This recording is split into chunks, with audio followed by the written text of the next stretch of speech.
And who's testing what test? You're testing my test. The SAT. Am I though? I don't know. Are you? Ashton, you gonna want to do on time? Oh. It's already handed out. Perfect. Recurring? Already started. Perfect. Man, fuck your stream. Did summons already go up? Yeah. Is anyone by the stone real quick that can summon me? If not, I'll fly. We have a lot.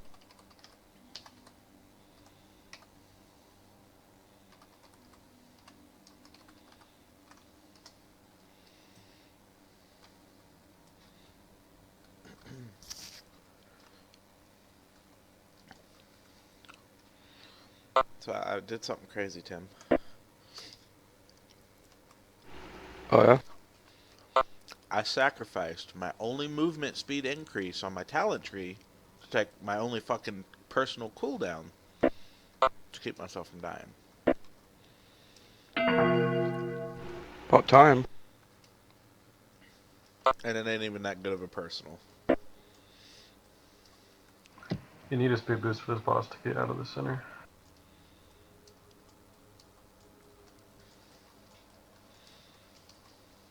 I don't ever go to the other side, to be perfectly honest with you. I always stay right there on the first side. Stop that barrage. Why? I'm good. It's not gonna hit nothing else. Don't worry.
Oh, that drain damage.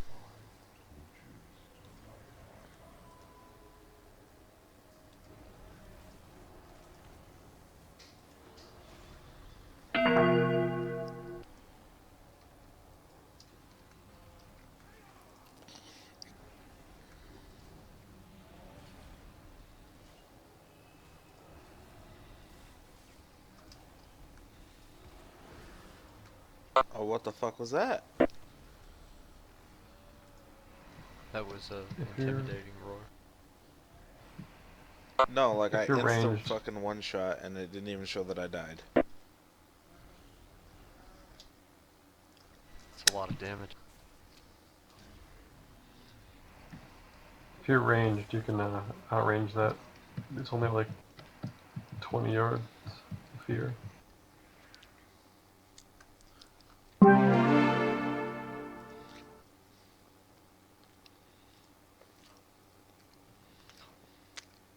No, the motherfucker melee hit me for, like, stupid damage. Well, no, I was just telling because the whole entire raid was getting feared.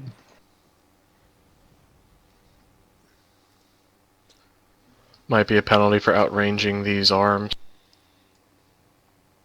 No, it was intimidating roar. That's cool. I'll just No. lay here, all dead and shit. We're in combat.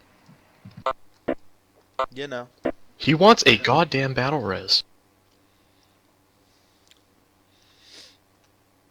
I gotta give y'all a hard Scrub, time. do you want me to go resto immediately for this? Si, senor. I mean, I did change some talents and stuff up for healing, so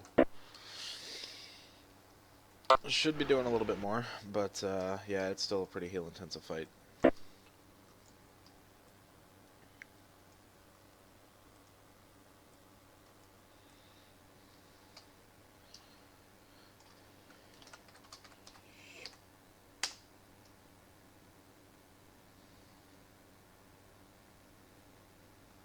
Okay, maybe not. Hold on.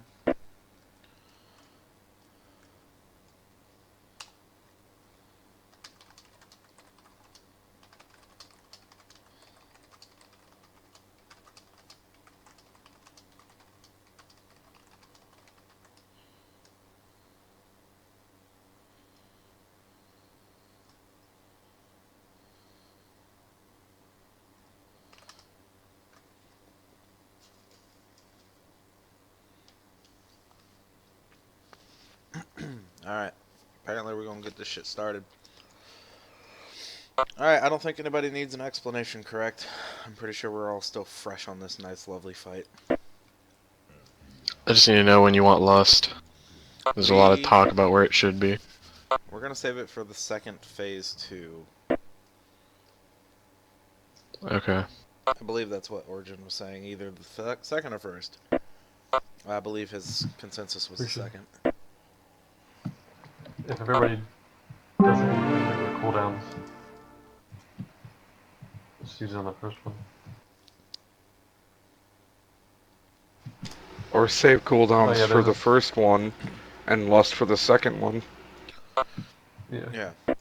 Well, here's the thing.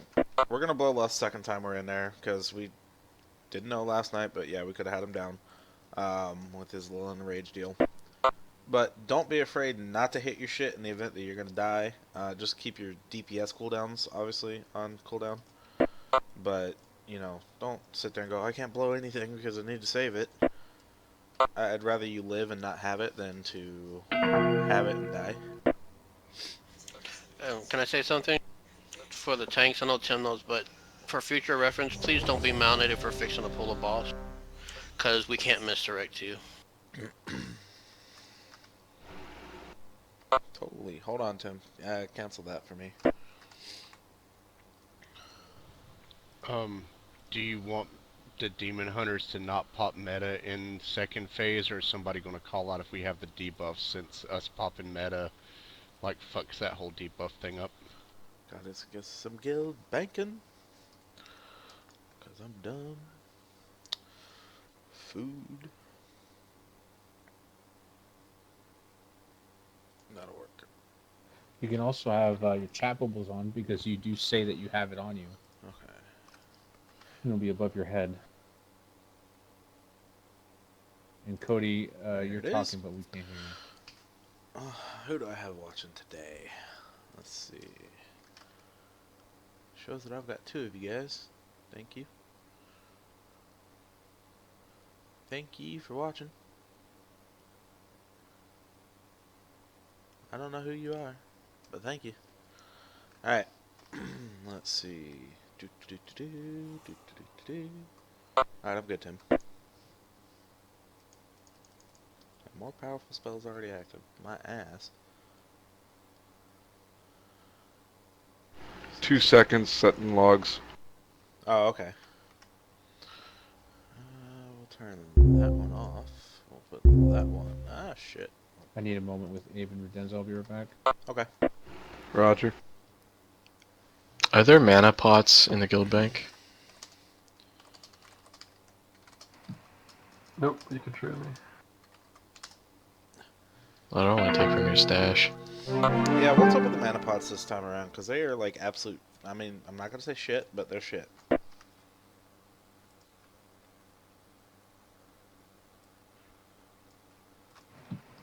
I don't know, that's what they are. Yeah, because I mean, we're sitting at what? 11. Yeah, 1.1 million mana. And these things only give you, what, 240k? Hello, can you guys hear me? No. Now I can hear That's you. the one that you drink. Yeah. The instant one only gives you 150 to 160. That's so retarded. Do they still have the... Am I still too loud? Yeah. A little bit. Better? Yes. Yep. Alright. So we are streaming. Bamp, in 720. the inside phase, when you have, when you pop 720p. Okay. metamorphosis, are you having trouble seeing the ring? Like, can you not No, see it like at all? So, when I pop meta, there's no debuffs on my unit frame. I'm just gonna turn the system sound off. There's no need for you guys to hear everybody else talking. Anywho.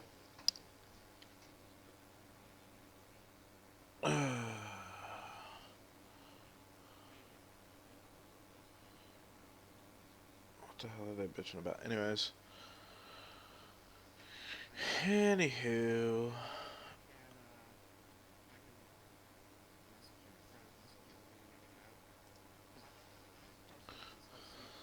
I personally don't know why this guy's talking so loud. Anyways, so we've got the new system set up here. Just got it set up Tuesday night, Wednesday, or no, Monday night, and somewhat into Tuesday. Got the GTX 970, actually returning that for the 1070 here at the end of this week. GTX, or the i5, 6600K. And then we also have 16 gig DDR4 RAM. My system's set to 7 right now, which is the old Ultra in here. Now I can run it at max and still get more than playable frame rates. I was having some slight stutter issues last night. After so many pulls, for some reason it was having a little bit of problems, so I'm just going to leave it at what Ultra used to be for right now. But yeah, we're getting 97, 98 frames a second. You can't see it here, but my overlay shows what I'm getting. My core clock's sitting at 1336, VRAM's less than a gig. Temperature's holding steady at 63, 62 Celsius. I should have two 140mm Noctua fans coming in tomorrow that will plug in. They're the 4-pin fans for the control from the motherboard. They control the speed and everything. So those will be sitting up top where my 280mm RAID... Oh, Jesus. Alright. Anyways, yeah, so this is where a 280mm radiator would go for like a water cooler, or liquid cooler I should say, not water cooler. But I'm putting two 140mm fans in there instead. And then, yeah, I think the only thing different is going to be the 1070 once I get it. And it should be a nice little system. I mean, I'm not having any issues with this GTX 970. It's the Asus Strix, 4 gig overclocked. And I'm running it overclocked right now. Have not overclocked the i5 yet, but plan to here in a little while. But I'm going to wait till the 1070 comes in and really see if it's needed or not. Oh, what the hell? We are not gambling. What the... Christ almighty, what are you doing, Tim?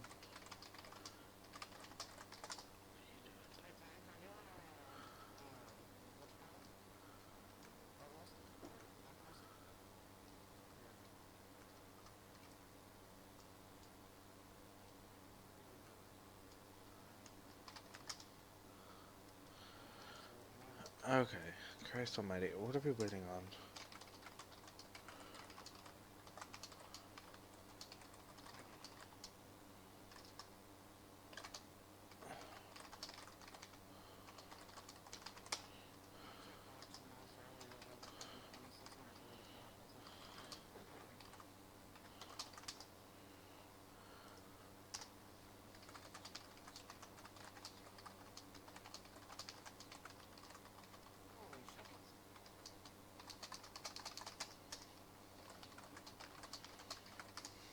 Okay.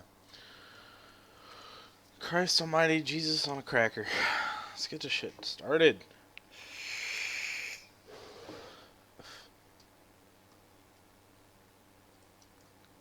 Never needed flasks.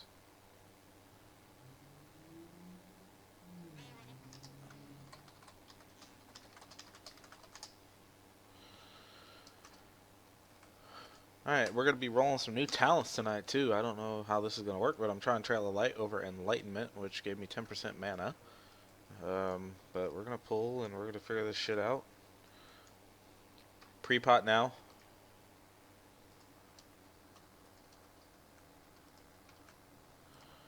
Alright, we're going to see how this goes.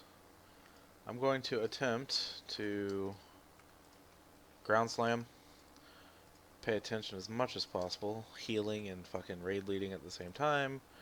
Can get quite interesting. Alright guys, I got a blood. Icker.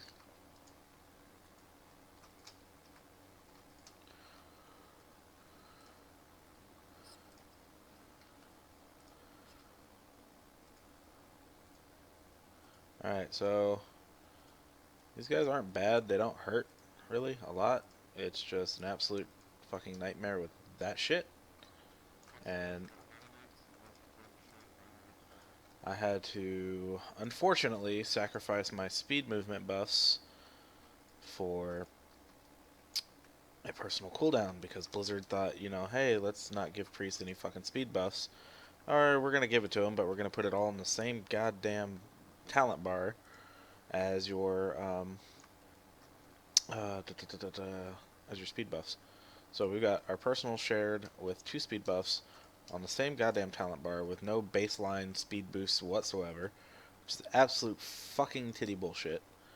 But yeah, so it really blows. It's a matter of having to constantly switch back and forth if I can handle having the speed boost that I need, like having it for this fight on phase 2, versus not having it at all and having a little bit better survivability.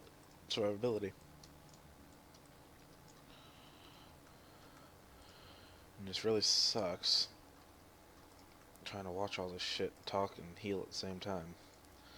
So I'm going to slightly shut up at the moment, so that way we can I can do my job. Call shit out as it comes up. Alright, get the bloods in the center, please.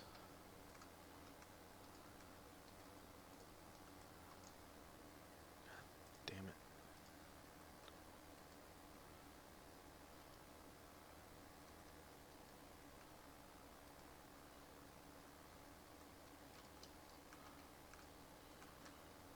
Icarus inside, please.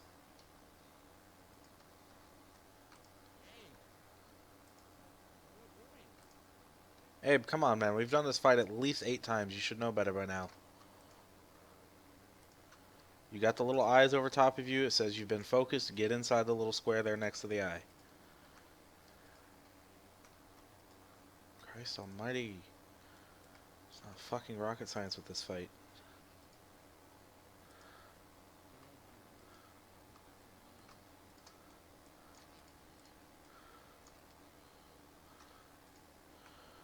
Well, we hear us talking to him, so. Death Glare.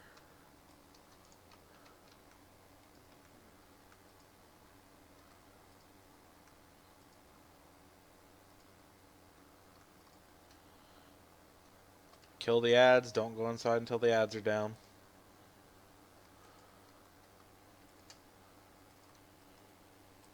Alright, everybody in.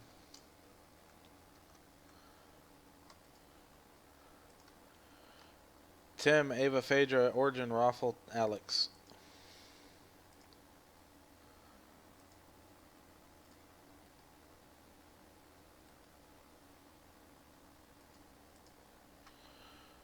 Tim, Banff, Pet Store, Raffle, Stricken, Zealot.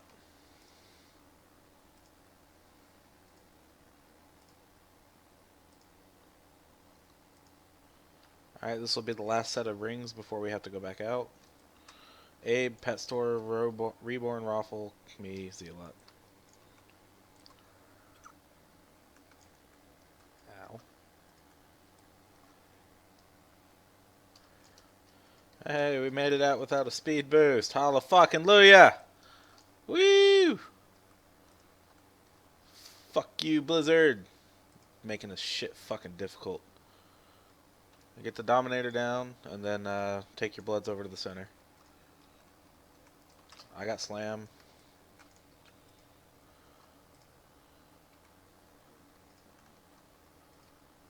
Yeah, healers stand over by purple, please.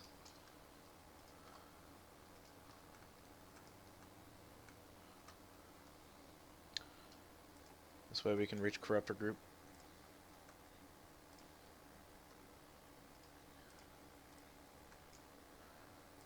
I've got Tim.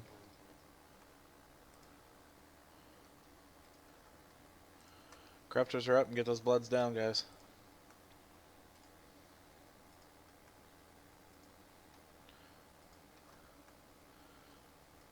Hello, darkness, my old friend.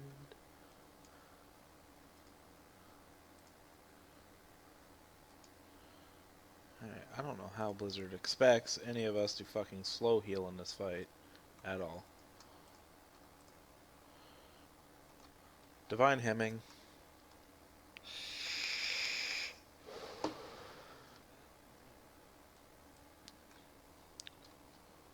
Alright, melee and AoE these fuckers down hardcore, please. We have a lot up.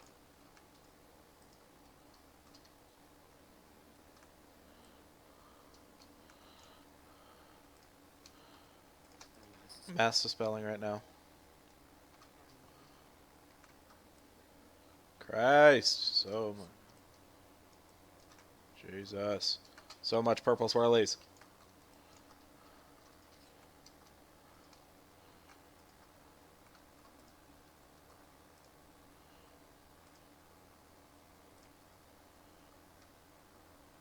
Don't forget your lock rocks, people. Alright.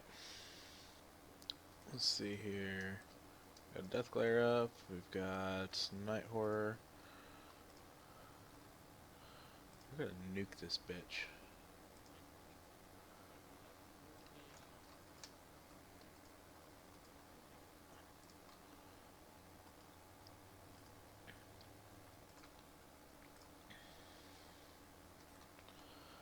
Before going in, I'm gonna drink right now. Also, I have Symbol of Hope now. So healers, if you need it, I gave you 10 seconds of free healing. Just let me know.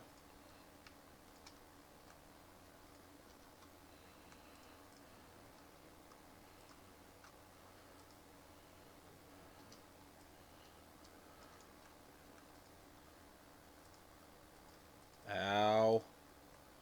That hurt. Come here, little icker. Come here. Come here, my pretty. Okay, apparently we're gonna have to go fucking Super Saiyan mode. These people are fucking taking too much damage. Popped. You got 10 seconds, go.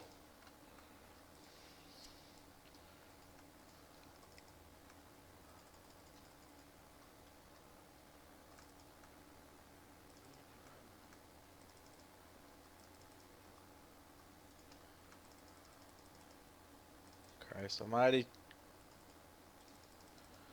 Let's go, people. Get those ads down and get inside.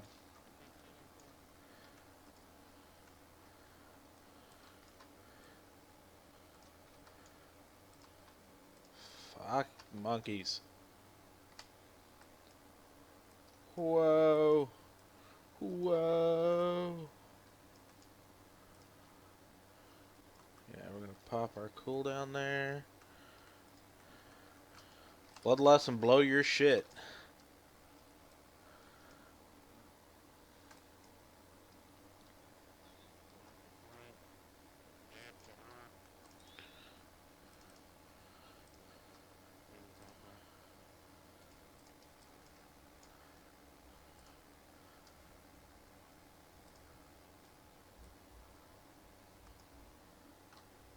Alright, we got 45 seconds to kill him.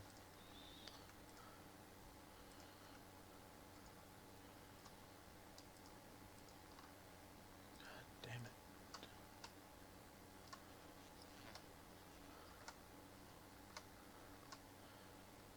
Healers, DPS.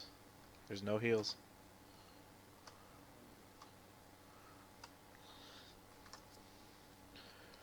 DPS this bitch. Let's go, go, go, go. Alright, we got 10 seconds. Let's go.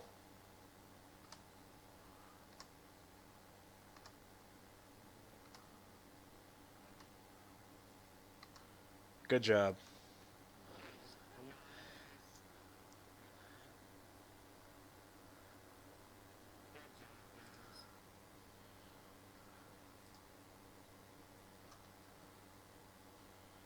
Finger, haste mastery. Frost, pass.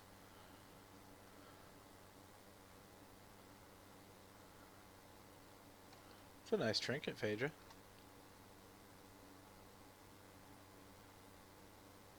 Pass.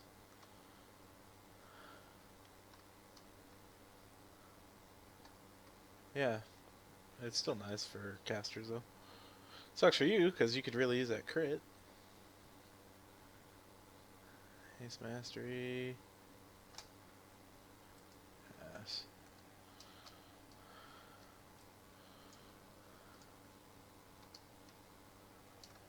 If you have the oh shit, what's it called? The quest. Make sure you get the Deathglare Iris off this guy.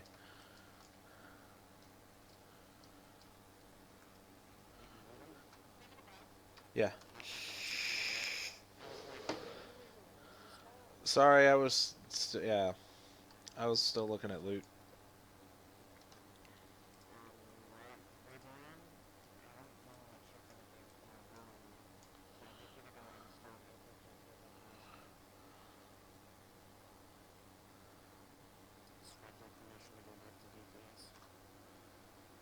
Yeah.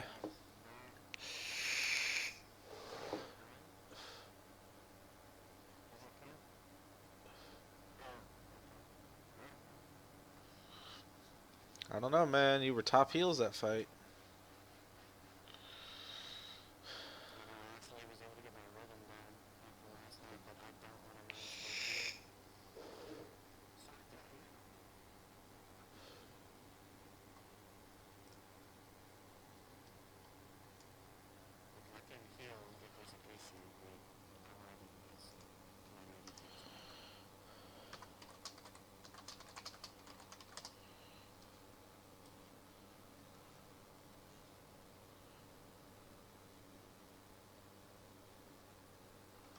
Having two holies isn't gonna hurt anything. And I'm not disc.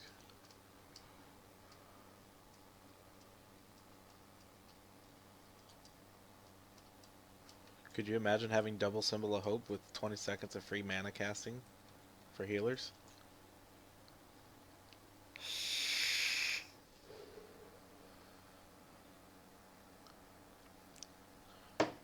Alright, fuck it.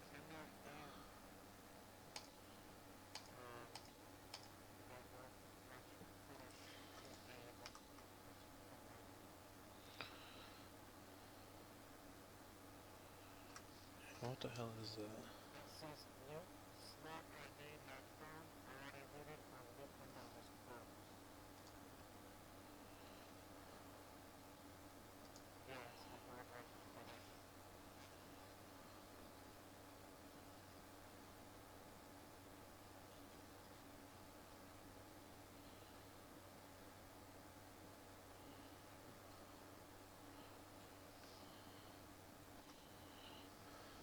Ursoc.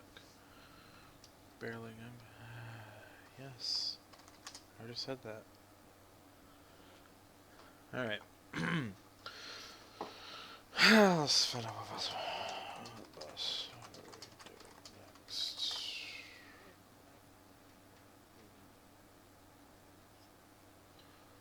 When Ursoc reaches his marked target, he inflicts. Okay. Roaring Cacophony.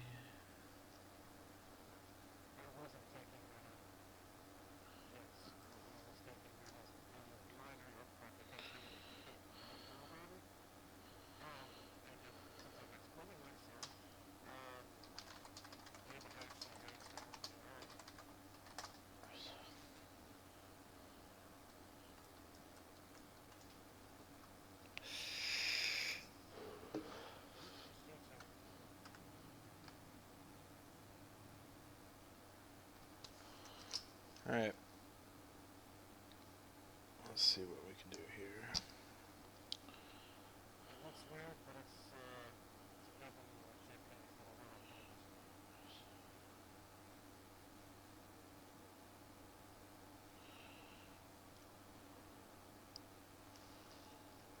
I'm gonna turn my mic off for a minute. I gotta step away.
Alright, I'm back.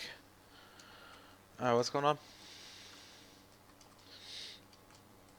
Okay.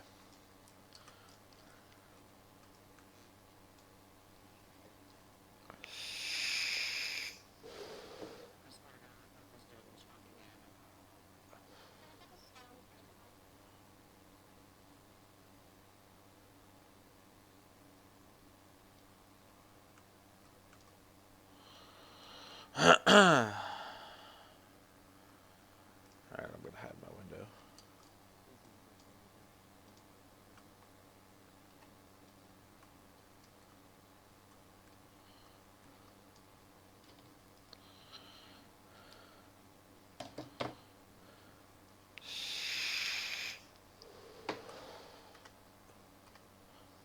Let's see, can I make any food right now? Fahrenheit Fizz. Hey, it gives me mana.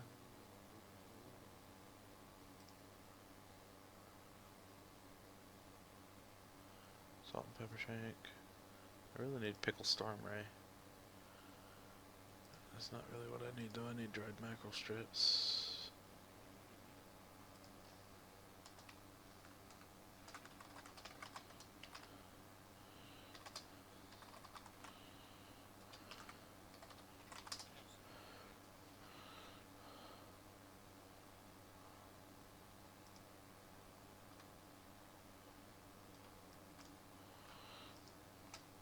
This is a really fun fight.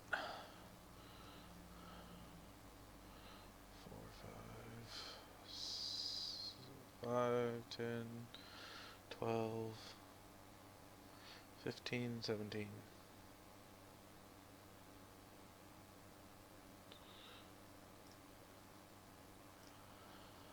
Alright, momentum. Chargers do any players to his target.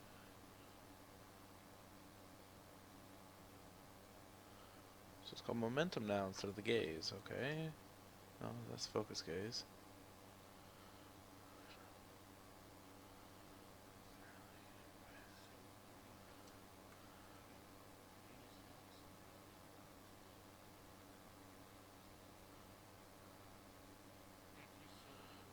Okay.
I already had some. Oh, I already had some of those. Yeah. Herp derp.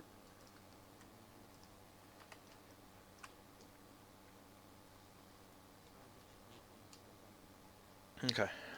Alright. So,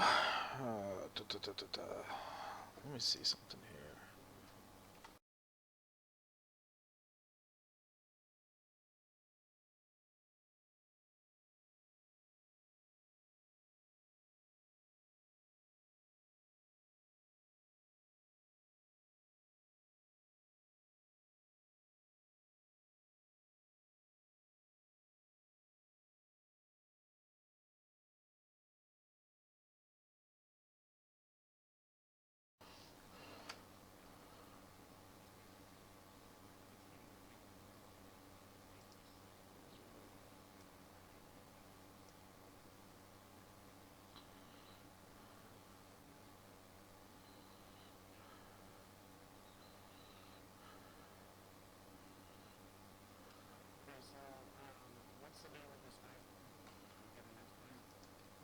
course.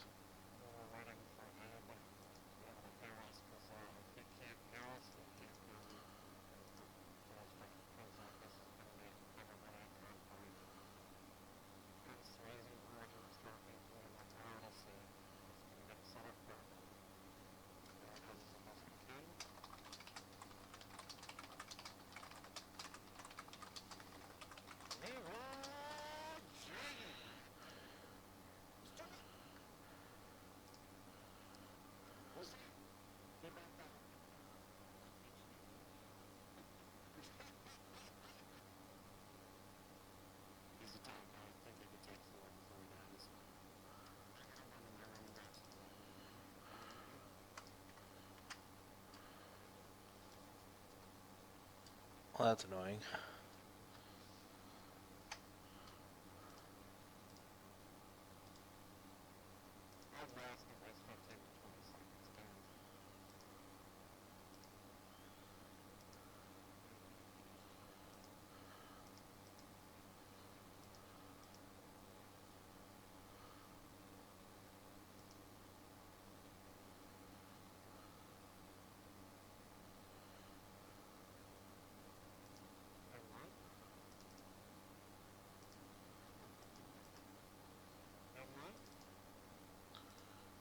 There we go. That's what I wanted.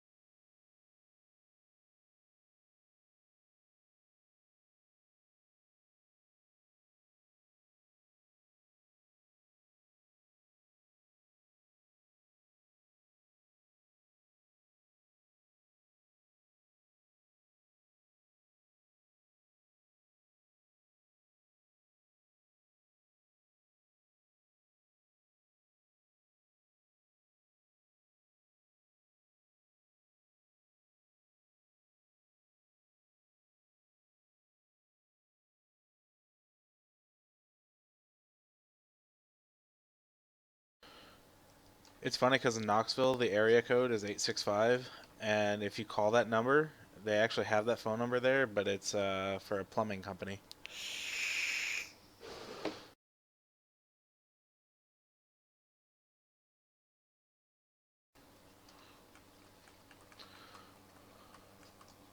It might fix it.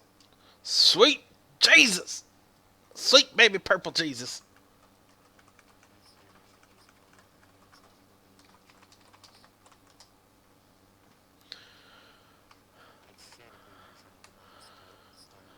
Okay.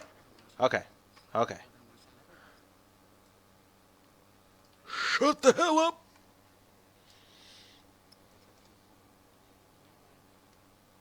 Alright, let me do the explanation so we know what the hell's going on here. Ooh, somebody made the groups really nice and pretty. Thank you. So basically, this is a pretty simplistic fight. We're going to need two groups, and that's for the gaze that he does. It's called Focused Gaze. It's going to randomly target one player, and basically what's going to happen is that he's going to run to that player after 6 seconds. So you need to fuck off as far away as possible, in the words of Fat Boss. So if you get the focus gaze on you, run the hell away quickly, very fast. Run, run, run. Now, with that said, it's going to do a knockback and a lot of AoE damage. Now, the AoE damage is mitigated by people standing in between Ursoc and said player that has the gaze. This is going to put a debuff on you for 50 seconds called Momentum, which increases the damage you take by said rush that he does by 500%. So you cannot get hit by this twice in a row while you still have that debuff. You will insta-die. Now, with that said, that's why we're going to have two groups set up, and I'm assuming it's going to be Group 1 and 2 is going to be the Group A. Group 3 and Group 4 is going to be Group B. So when this ability goes out and Focus Gaze goes out on a target and they run away, Group A, which is Groups 1 and 2, are going to run in between Ursoc and said player. They're going to get hit. Everybody's going to get knocked back. We're all going to take a lot of damage, yada, yada, yada. Alright, now once that's done, we're going to all stack back up on his ass, or not his ass, but on him, and we're going to continue as normal. When the next focus gaze goes out, Group B, which are Groups 3 and 4, are going to run in between Ursoc and said player and take that damage again. Hold on, what, Alex?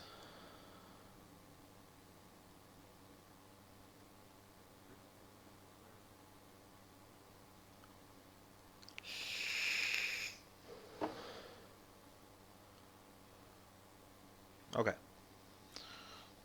Well, if you want to improve on any of this, just let me know as soon as I'm done. And yeah, because I'm sure there's slightly better strats for that. But tanks, I take it you guys know what you're doing with the Overwhelm and Rindflesh? Okay. Really, there's not much more to the fight. Those are going to be the main mechanics. He's going to spawn kind of like a spectral version of himself that's going to do the roar as well, and it's going to do a fear. As long as we're 20 yards away from that when it goes off, none of us are going to get feared. So that's where the tanks are going to be continually pulling him around the room, around the outside edge there, so that way we're not getting hit by that. But yeah, he does a roar. The main boss does a roar. And that's why we want to be stacked up on him, because if you're more than 20 yards away, when he does his main roar, it doesn't split the damage, and if there's only a couple people in melee range and everybody else is in range, they're gonna get cleaved. So we need to make sure it's imperative that we stay stacked on the boss. Tanks are pulling him around the room, so we avoid the second roar that has a fear with the spectral version of himself. And then the players with the gaze, obviously get the hell out of there. And each respective groups take whatever they need to. Now, with that said, this is going to be a slight DPS check as far as I understood the video, because each time he does his abilities, it's just going to get more and more and more. I think the roar increases 10%, or the charge increases 10% each time for damage. At 30%, he has a butcher style enrage as well. So yeah, we've got to contend with that. So really, this is going to be, you need to go balls to the wall DPS on this motherfucker, because the longer we draw this fight out, the harder and harder it is for us healers to keep you guys up, and we will wipe. Yes.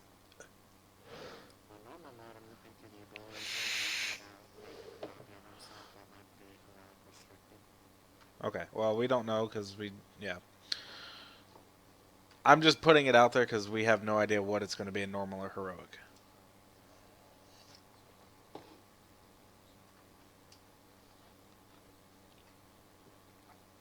Yep. I mean, everybody needs to know the abilities. If he doesn't do it on normal mode, that just makes it that much easier for us. But in the event that it does occur during normal mode, then we do need to be aware of that.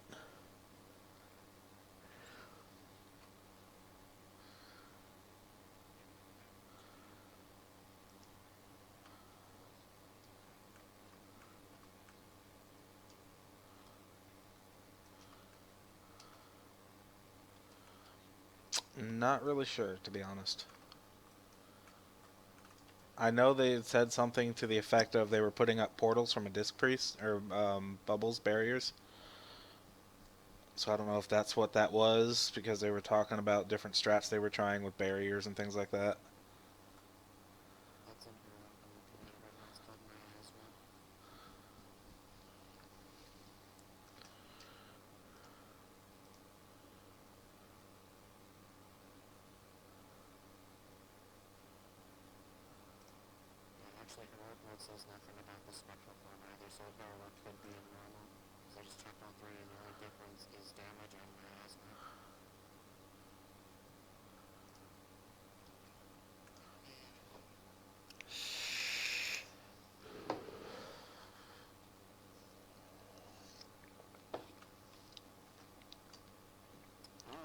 I'm not seeing anything about miasma.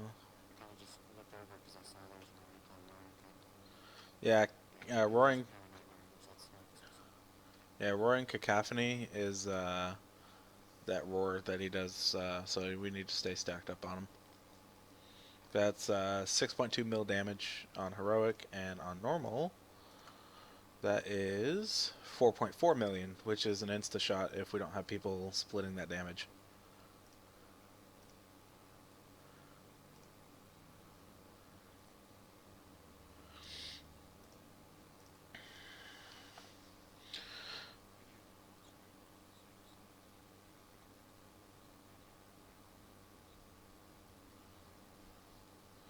Yeah, that's the way I've seen it.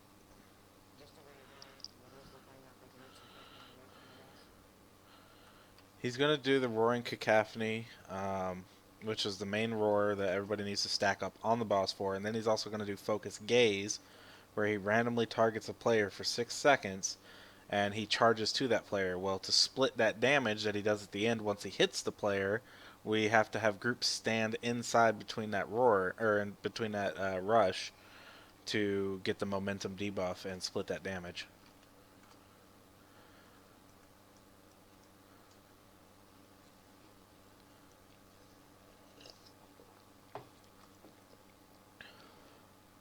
I mean, that's completely doable. It just matters as long as we're all stacked on the boss. It doesn't matter if we're on legs or not. So if that's easier for us to do, then I'm all for it. What did you have in mind, Origin, as far as where you wanted people to stand for that?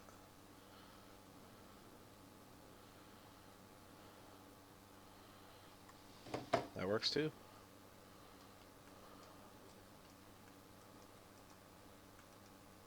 Which ability?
But we don't know if Blizzard fixed that,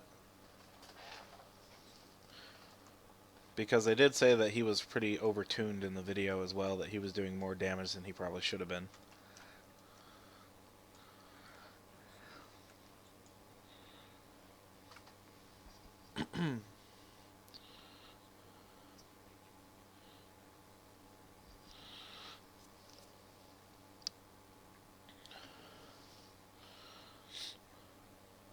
And they also said in the video to make sure that you're as far away as possible for that charge too.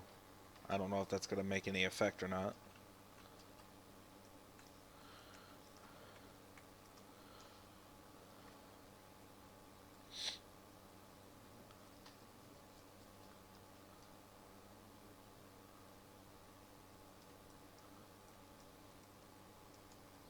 Alright, let's get this shit done. Ready. Thanks guys who are viewing right now. We're about to pull on Ursoc and Emerald Nightmare. Yeah, Group 1, Group 2 or Group A, Group 3, Group 4, or Group B. Pre-pot now, please. Oh, hold on. Cancelled. Well, he canceled it right as I said it. Pre-pot.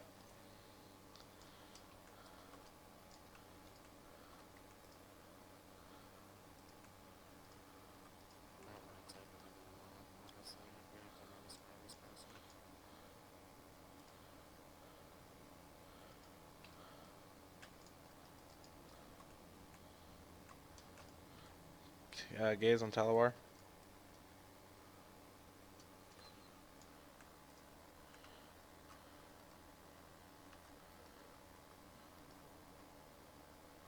No, I didn't get it.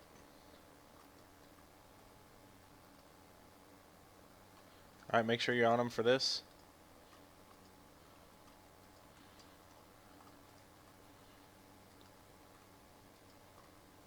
Second roar.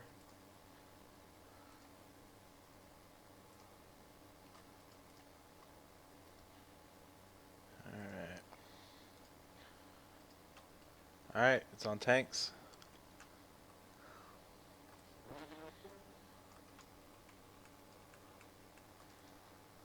Alright, and it goes back to Group A, which is Groups 1 and 2. Just rinse and repeat, that's all there is. Roar, make sure you're stacked up.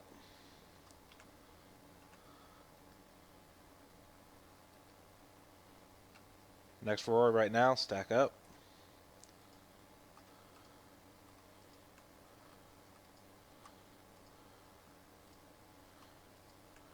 Focus gaze coming out now. Group A.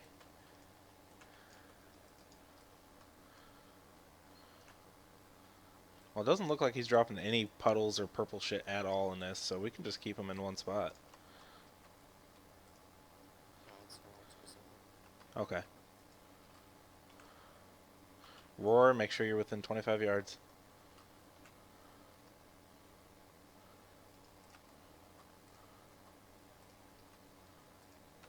Second roar.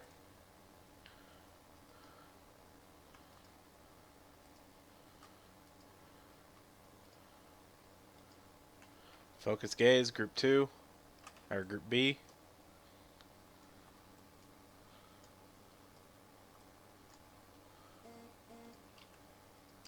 Stack back up.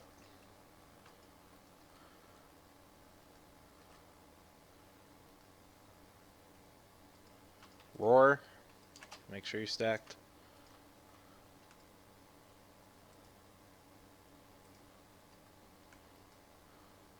Second roar.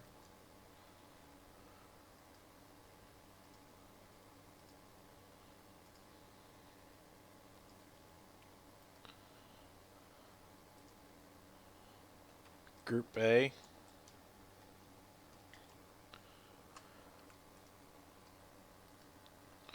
Stack back up.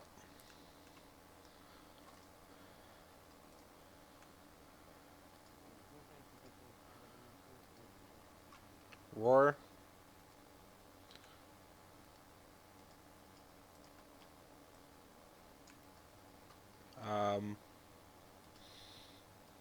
Second roar. Healers, let me know when y'all want Symbol of Hope.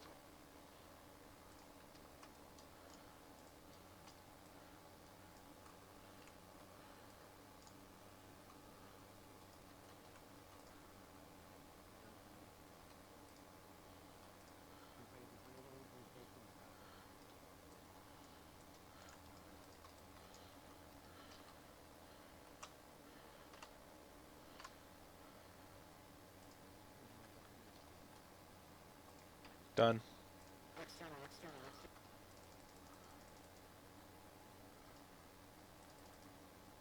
Divine Hemming. Use your lock rocks if you got them.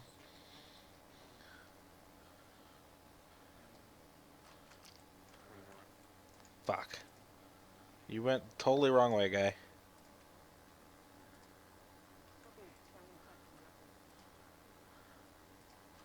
Can we get him? Can we get him? 4%?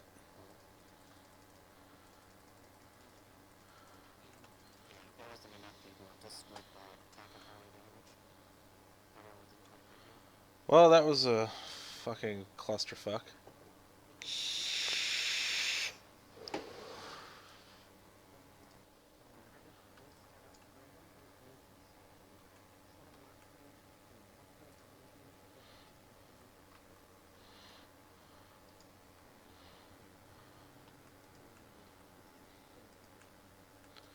Yeah.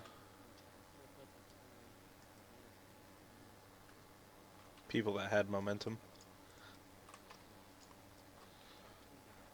Yeah, we could have had him down had Reborn not run through the way he did that last time. No, I know.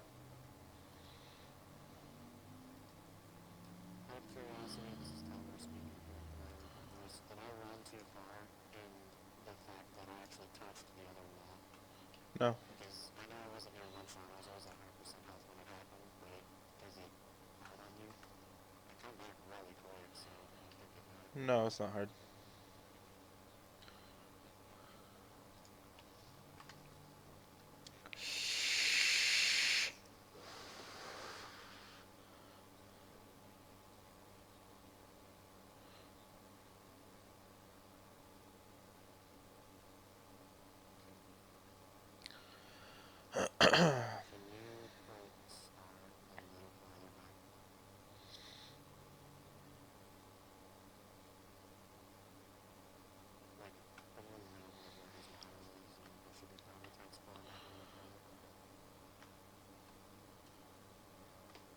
Um,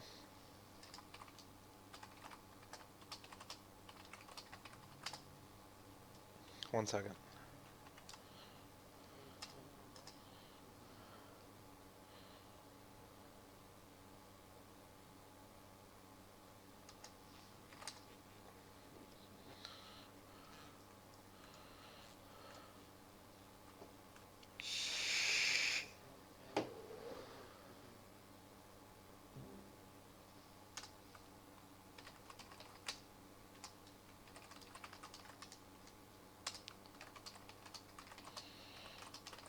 Okay, so this is how this is going to work. This red X here, you're going to run to it if you get the focus gazed on you. If you are in the off group that is not currently going to have to take the charge, you should be standing on green triangle.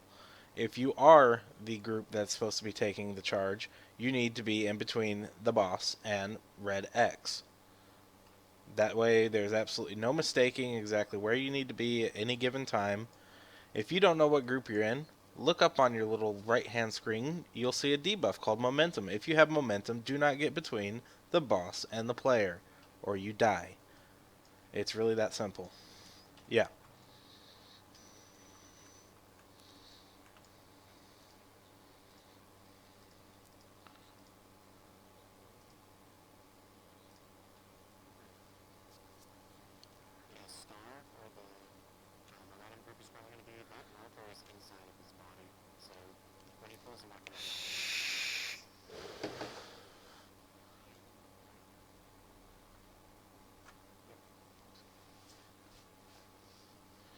So the tanks are going to basically have him facing the wall, right next to green, but just facing the wall.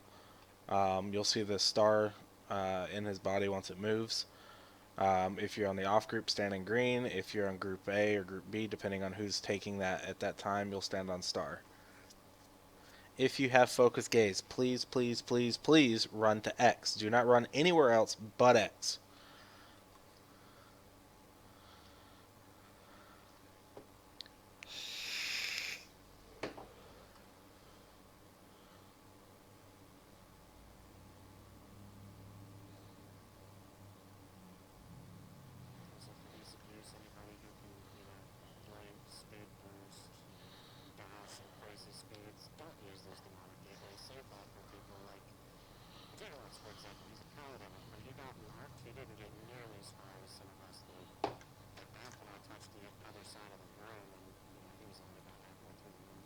Or scrub heals.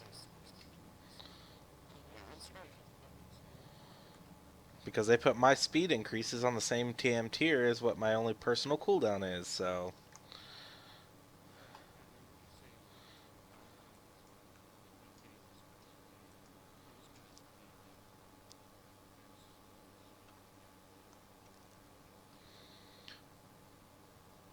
Yeah, for this fight specifically anyways, I made a codex and just switched over to my feathers, but I'm losing my one personal cooldown I get for that.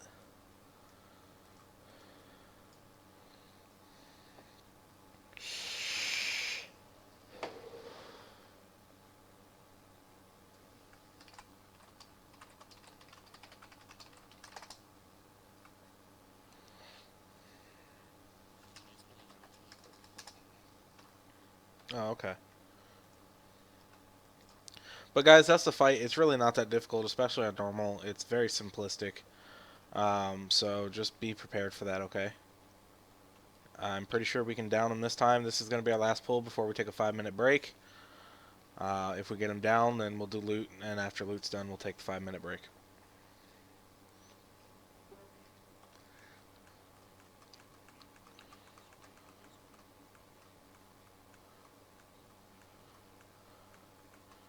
Yeah, all the videos on Fat Boss are already the heroic versions, and if you guys haven't watched them already, which we already know quite a few of you haven't, just based on last night's performance, there's going to be some sort of consequence, I'm sure, come time.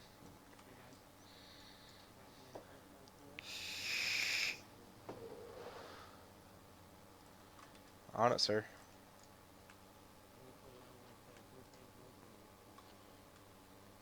He's going to be in Group A.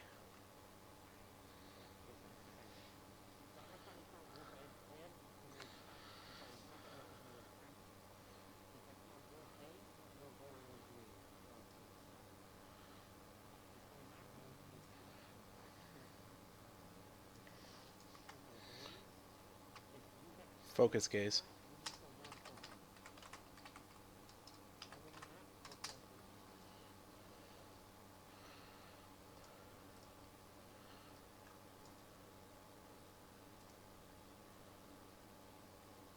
Repair if you haven't. Okay. Yeah, I know. And that fight's still cancer.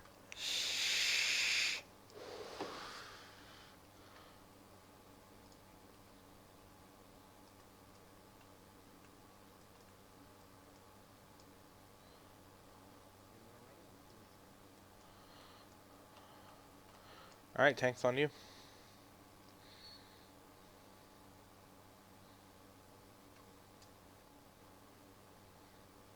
Pre-pot.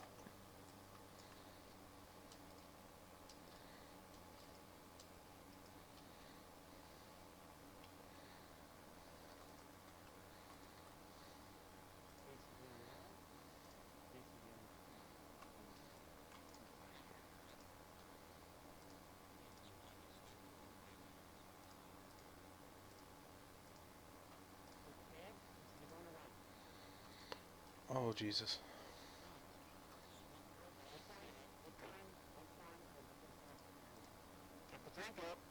Done. Wipe it.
Make sure to repair for people that haven't already. I would, yeah.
Alright, guys, last pull, then we're going on break, so let's make this one count, please.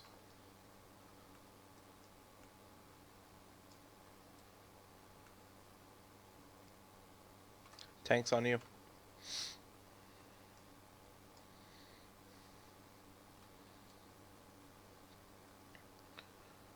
Pre-pot now.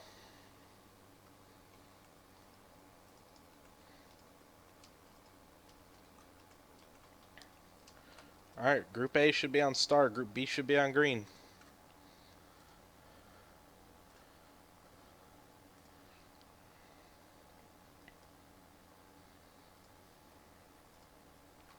Focus gaze, Group A.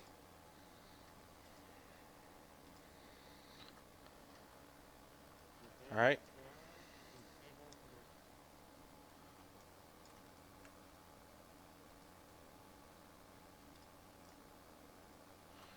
Roar.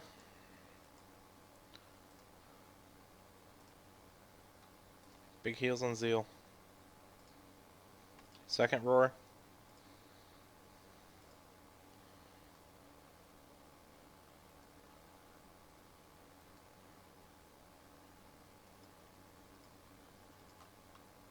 Pet store.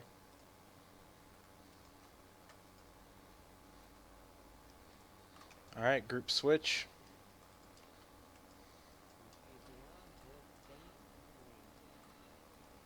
And we're just going to keep doing that till he's dead, guys. Roar.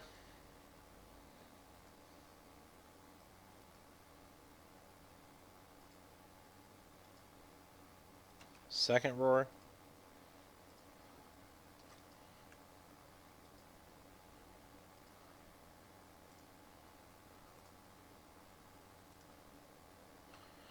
Alright, gaze. Okay, that was fucking stupid. Am I not standing on green?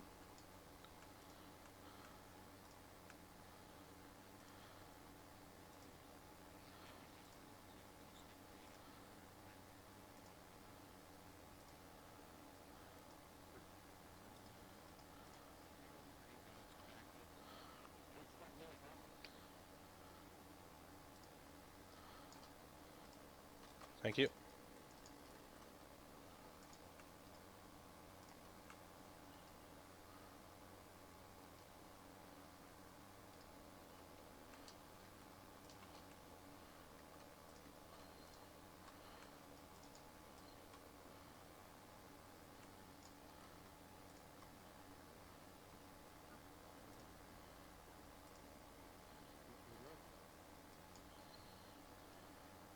Big heels on Zeal.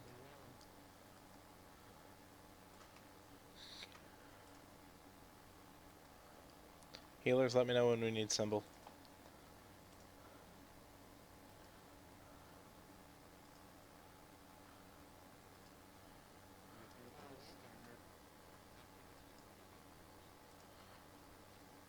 Alright, Lust.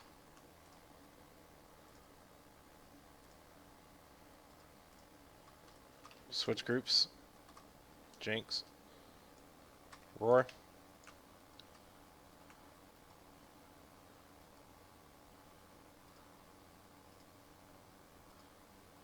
Second roar.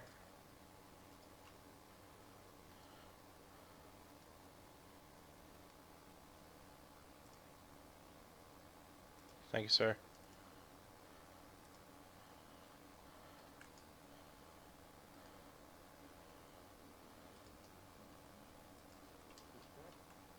Pop symbol. You got 10 seconds to heal. Divine Hemming. I want Stricken.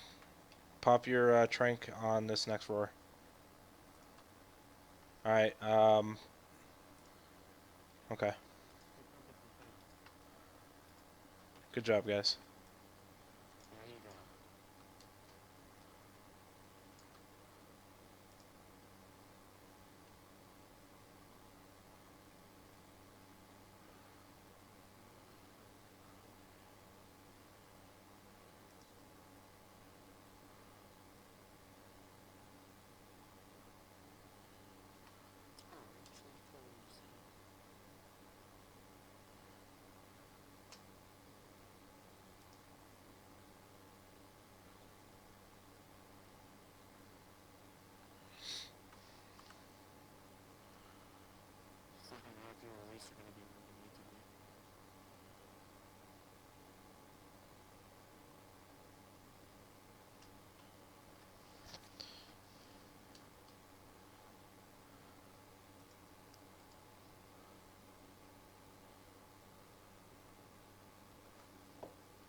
Good job, everybody, on that last pull.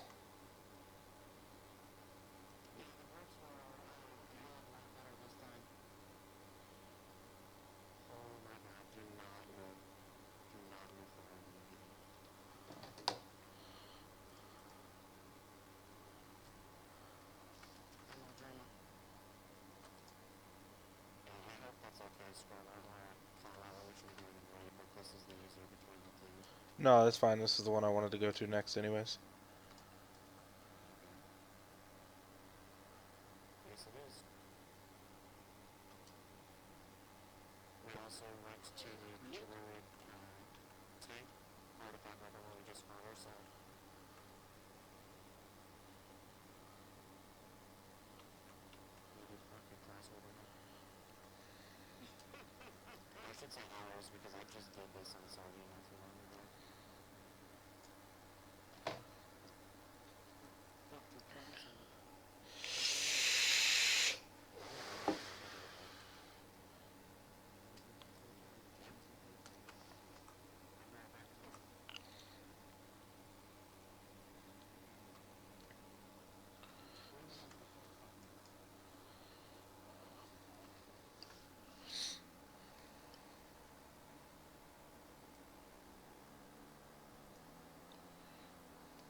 I got it.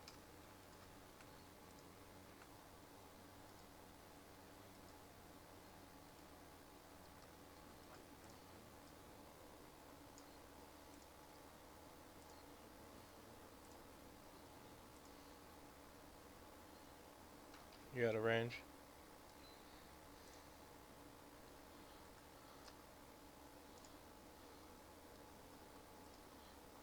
Don't stand on the green shit, it'll put you to sleep.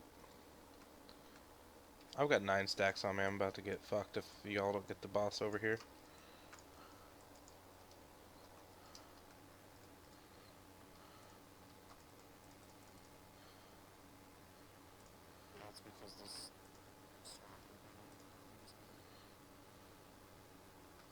Just wipe it.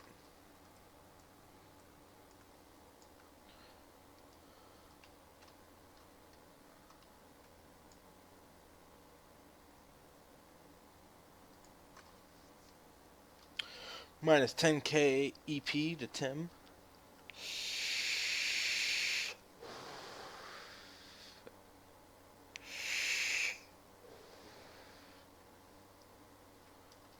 Playing Leroy over here. It's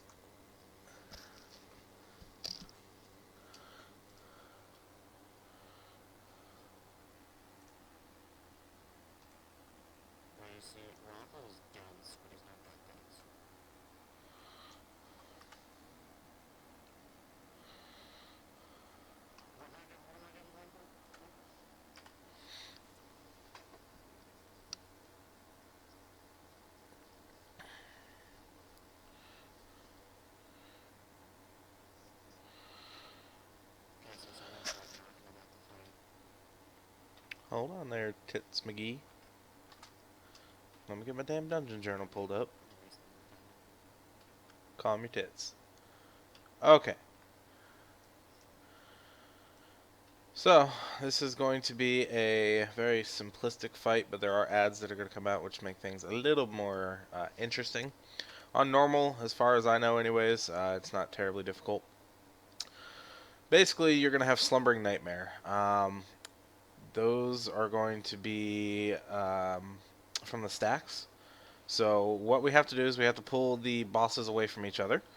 Do not stand in front of the boss unless you are a tank. They do have a Dragon Breath ability. So I want everybody split up on the sides.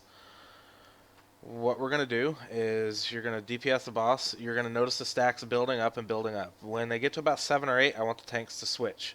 So, Tim, you obviously, I'm sure, know what you're doing. So, but you guys are going to switch the dragons around. DPS does not move. Because you're going to need to stay with the new dragon so that way your stacks from the old dragon fall off and you don't get Slumbering Nightmare. Okay, for healers, Defiled Vines are going to be coming out. They absolutely have to be quickly dispelled because what it's going to do is root players in place with the big purple swirly shit around them. I'm sure you've seen that during that last pull. If they are not dispelled, they cannot get out of that, and it's going to hurt. It's called Defiled Eruption. It does 793,000 damage to players within 10 yards.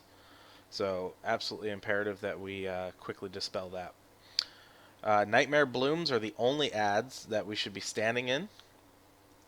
They are going to be the little flowers that came up. I stood in one. It doesn't knock you back or anything. You just take ticking damage. but it keeps it from causing nightmare horrors to spawn. The nightmare horrors, I believe, are little ads that come out. They need to be ranged down. They cannot be meleeed down because they do have an aura around them that increases the damage you take, I believe. So you absolutely have to make sure that if a nightmare bloom is near you, that is stood in, and that way it is not going to be spawning little ads. Basically, there's 3 dragons in this fight. Technically 4. There should be some flying up somewhere around in here somewhere. I can't see them.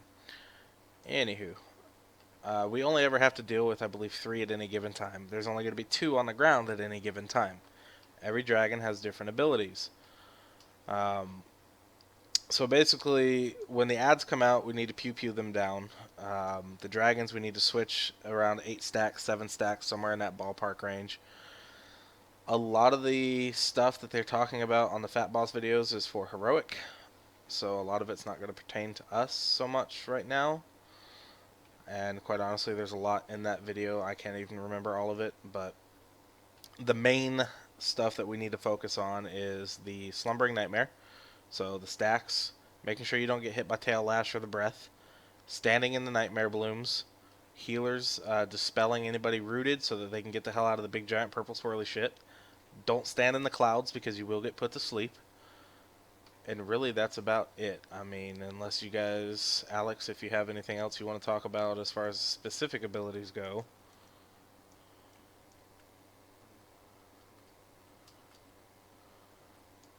Because most of them are just ad stuff that we just DPS down.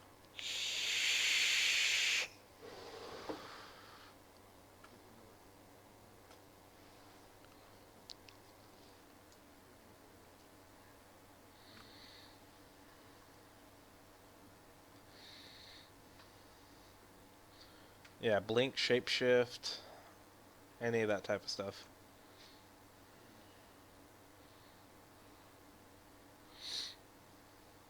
If you do get hit by the gas clouds and get put to sleep, we can dispel you, but we'd like to keep our dispels for other things. So just don't. Please and thank you.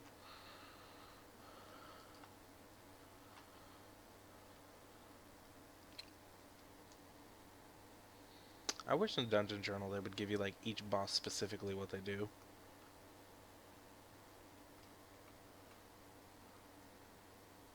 What are you looking for? Because they kind of do. I'm just seeing healers, damage dealers, and tanks. Oh, there it is. Okay. I lied.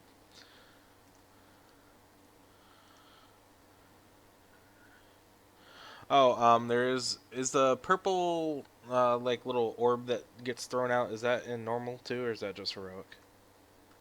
From Yasandra? It's not blue, right? Yeah, I believe it's just from Yasandra. Nightmare, no, not Nightmare Blast. Let me put it on heroic and look.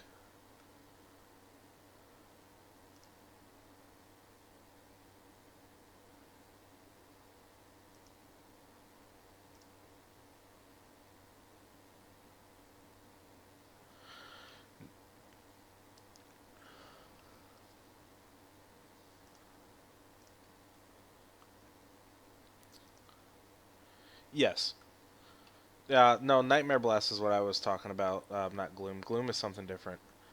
Nightmare Blast, she'll like launch a little purple thing at a player. So you want to make sure that you're not standing in that. And then it's going to spawn the Nightmare Bloom that somebody has to stand inside of to keep the other ads from spawning. And it doesn't do a lot of damage, but healers have to kind of keep an eye on them. Mark of Terrar, hold on.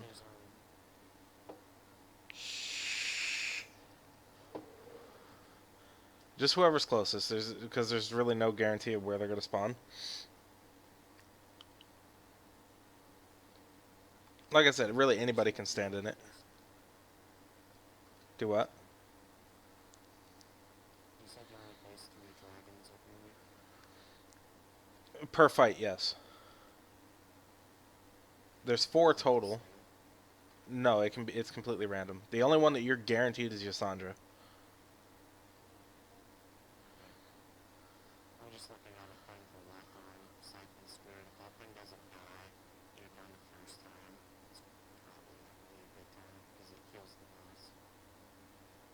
As far as Mark of Terrar, if that's what we're talking about, that's just one of his aura abilities, just like any of the other dragons. So, no, I'm talking with something else. Yeah, I was talking to Alex specifically on that one. Sorry.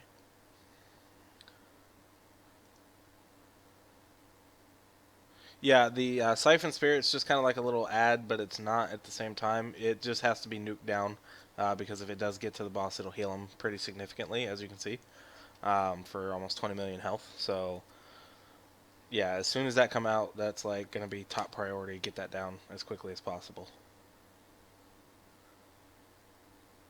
But the way the dragons work, there's 4 total. 2 will be on the ground at any given time, and then one of them's going to go up into the air at some point. It'll be Terrar, and then another dragon will come down, and it's completely random. We don't know what it's going to be, and it just keeps kind of doing that back and forth. Yasandra will always be on the ground, or at least always be one of the ones that we constantly have all the time.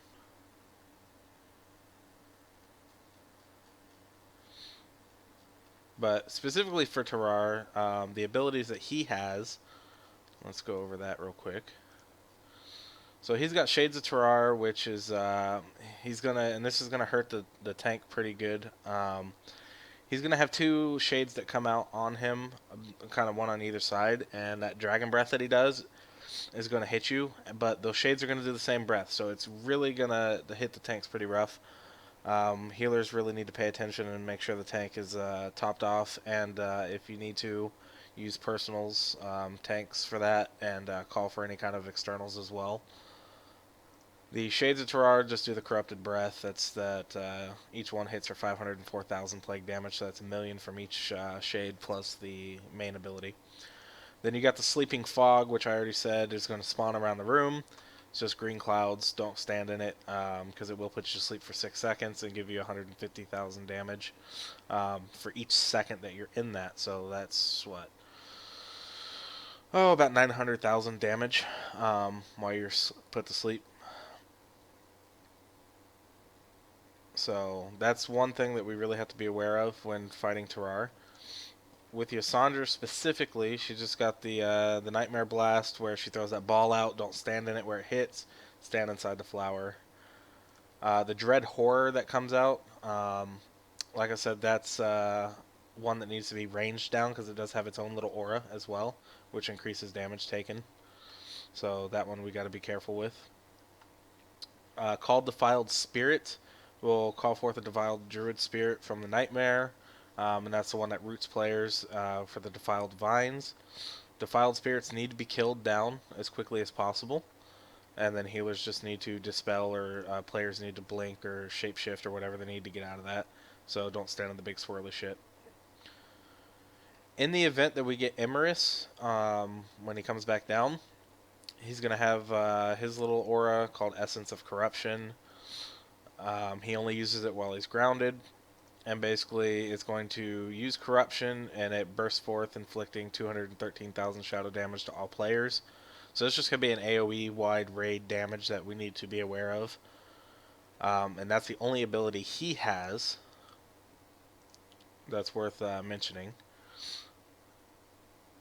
And he will do a volatile infection as well, so just make sure you get out of raid with that, because it will inflict 140,000 damage to the target and all players within 10 yards every 3 seconds for 1.5 minutes. So again, just more AoE damage. If you get volatile infection, if we do get Emerus, just make sure that you stand kind of outside of the group or outside of the 10-yard range, but still within range of a healer so we can keep you topped off. If we get Lathan, he will do the Siphon Spirit ability. That's the one where I said it'll heal the boss.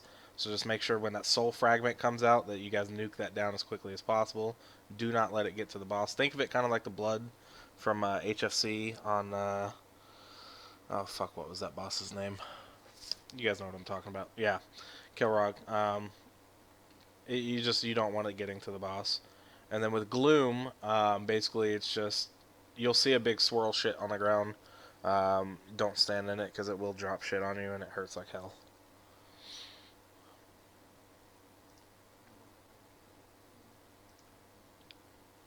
Yeah, this is gonna be a very well.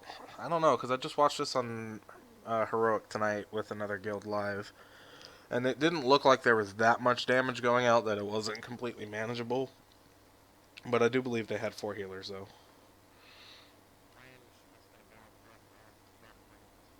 Yes.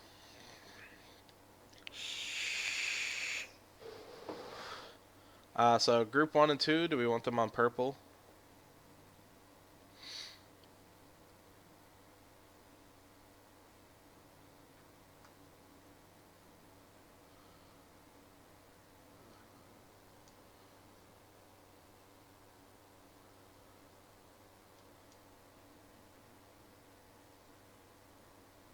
Yes. I'd prefer to actually have Group 3 and Group 4 on purple just because of Terrar having that ability where he summons the shades of himself to hit the tank, and we have 2 healers in that group to be able to keep the tank topped up because that's going to hit like a truck.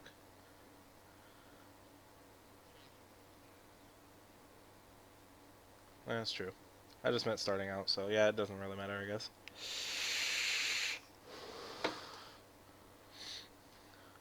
Alright, so well, let's just do Group 1 and 2 on purple, Group 3 and 4 on star.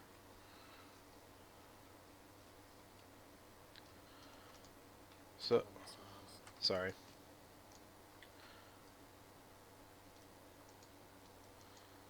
Okay, so just quick recap. 2 dragons at any given time. Their abilities that come out, just make sure that you DPS any ads that come down. Don't stand in swirly shit, don't stand in gas. At 8 stacks, tanks switch. Really, that's it. Healers dispel, make sure we keep everybody topped off, and yeah, that's really about all there is. I mean, they've all got different names for the abilities, but they're all pretty much the same shit. Kill it. Don't stand in it. That's the very high-end, oversimplistic way to think of it. And stand in flowers.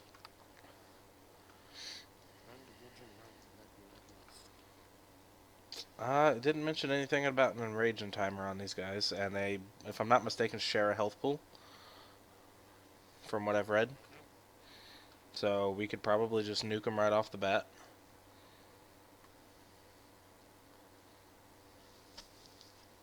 I don't think for this fight it's really going to matter, because there's really no enrage that I'm seeing.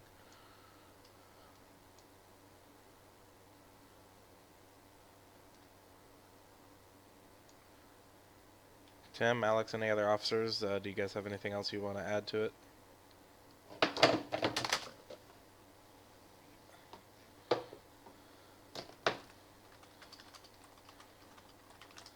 Yes.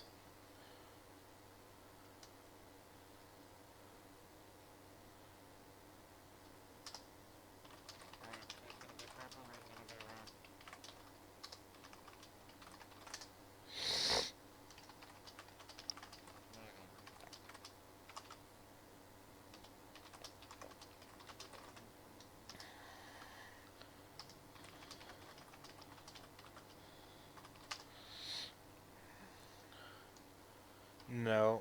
Group 1 and 2 are purple, Group 3 and 4 are star.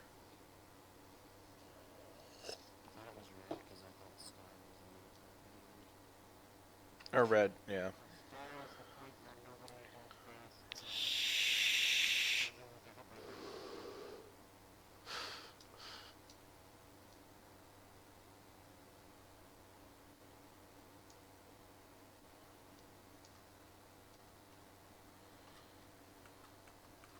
Yeah, sorry, red. X.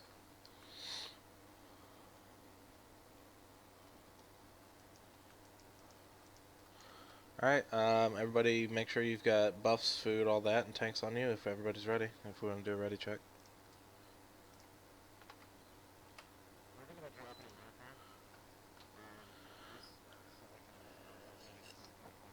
Okay.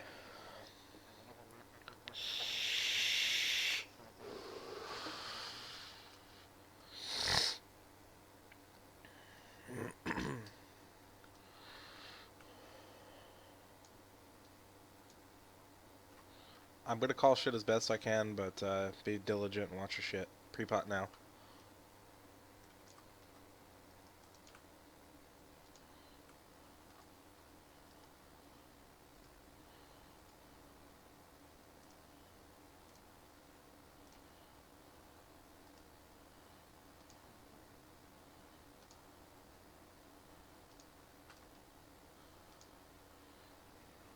Yeah, Izzy, go over to the other side, please.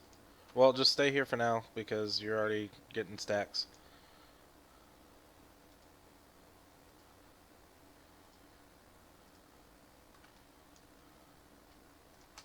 Mass dispelling. Get out of that. Yeah, he's getting stuck with us for now. He's already got too many stacks to drop.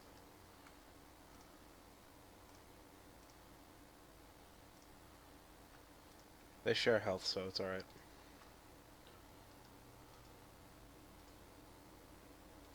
Somebody make sure you just stand in that flower, please.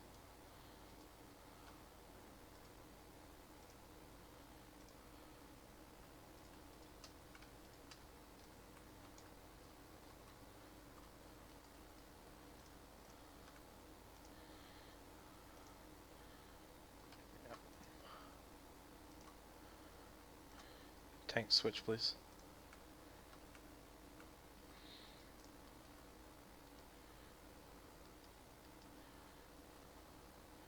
Don't forget your lock nuggets.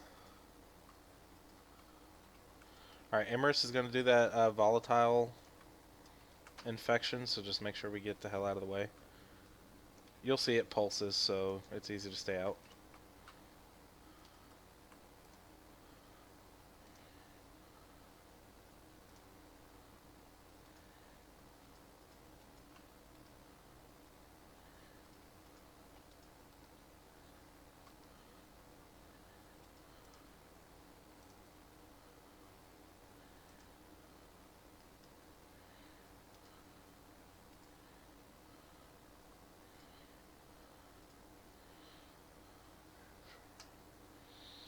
Dispel Abe.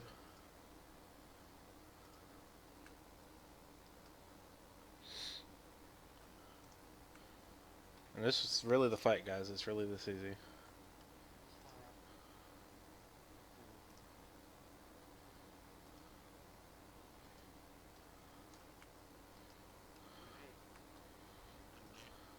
It's fine. As long as we don't hit 10.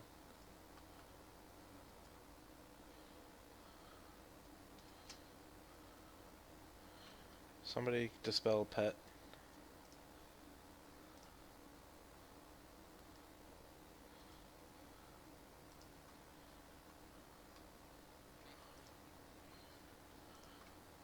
Yeah, get that dread horror down quickly. Somebody's not standing in a flower.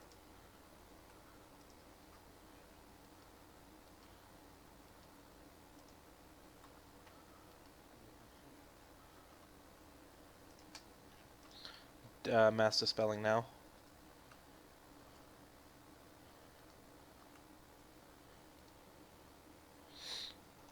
Divine hemming.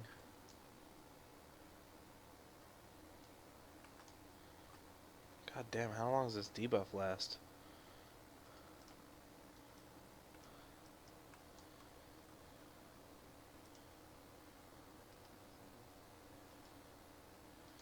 No, the one that pulses. It's like a...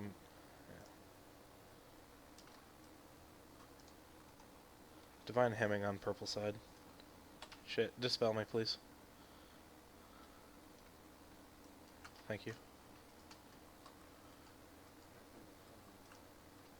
We already lost it in the beginning. There's no enrage.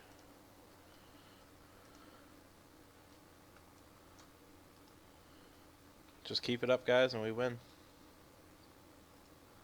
Scrub Heel's drinking.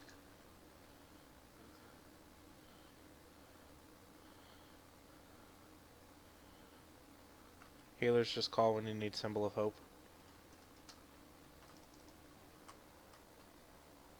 Done.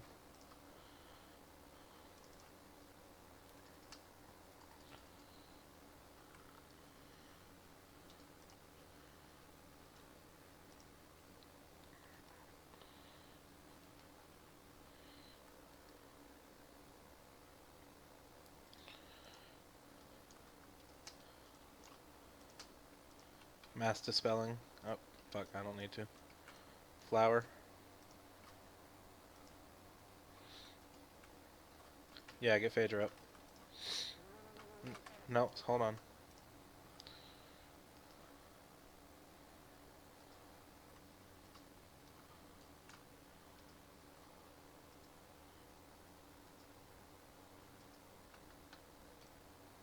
Good job.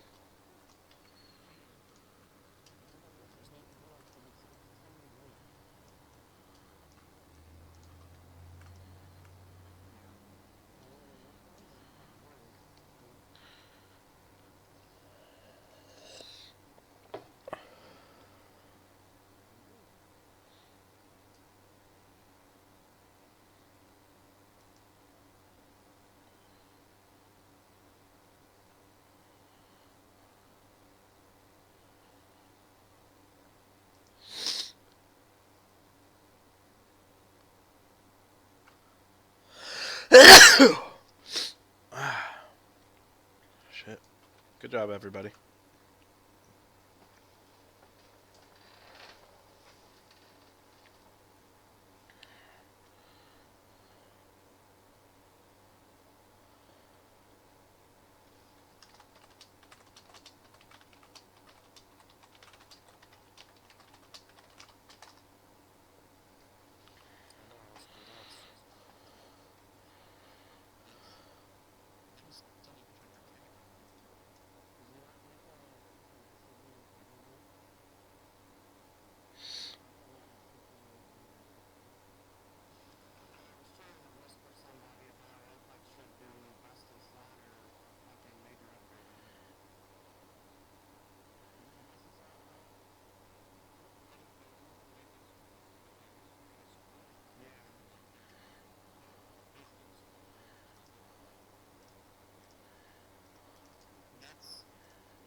Just wait till we get down to where we have to fight the boss and then we'll go.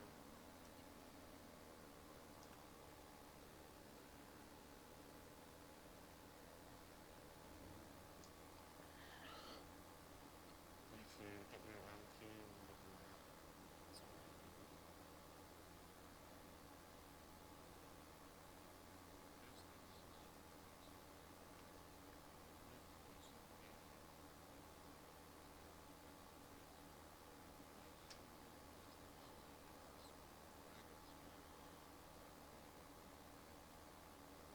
it's done.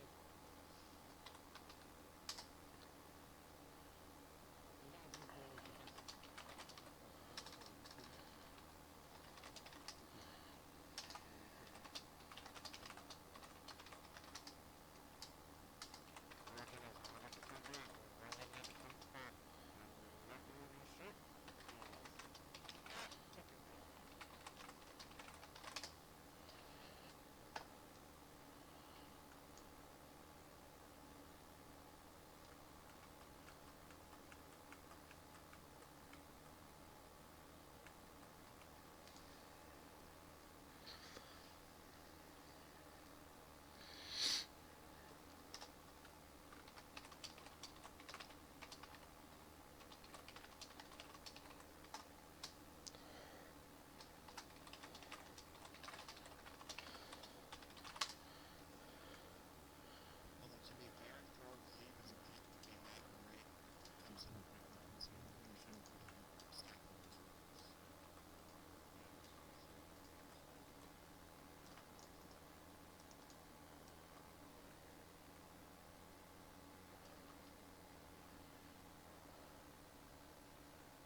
Mulgore.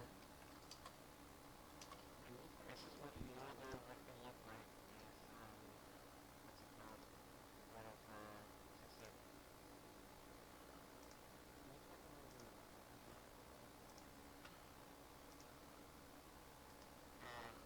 we're taking a break right after once.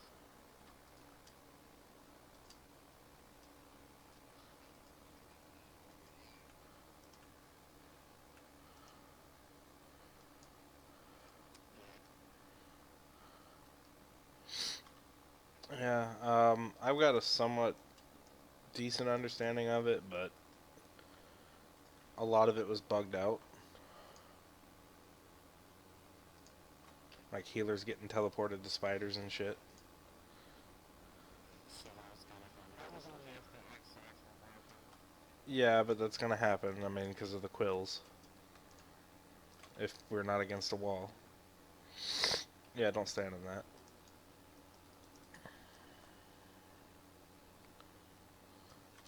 Feathers are for healers, primarily, and then tanks as well. But we'll cover that here in a minute.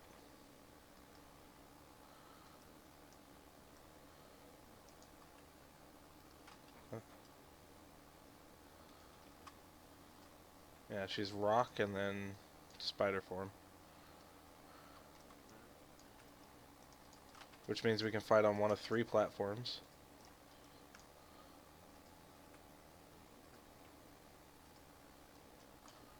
Yeah, but there's 3 total that she can choose from.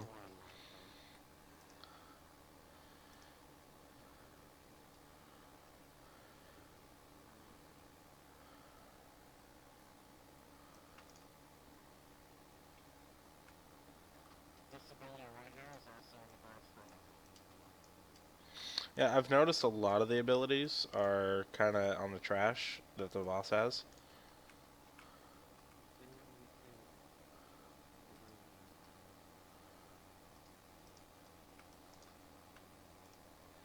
It just seems more pronounced in this expansion.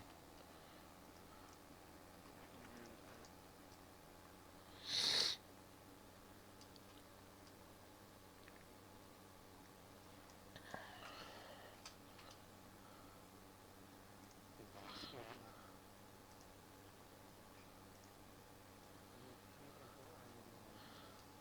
fight. We're gonna go on break. What's the boss fight? 5 minutes. Yes. Tim, do you want to do that? Because every time I do it, even though I put the time in, it just does 5.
change specializations, you could do it on the fly. As long as you do it before you loot the boss. Like, you could even do it after he's dead, you just want to switch your specialization. Right?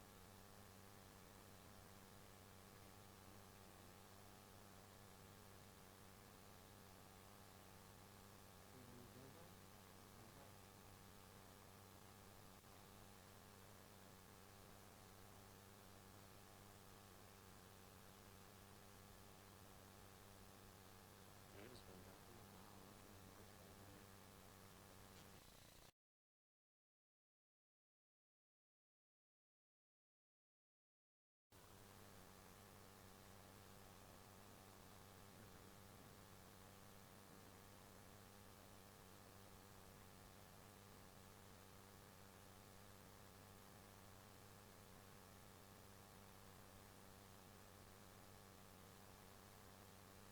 Oh, yeah, the larger margin is bad.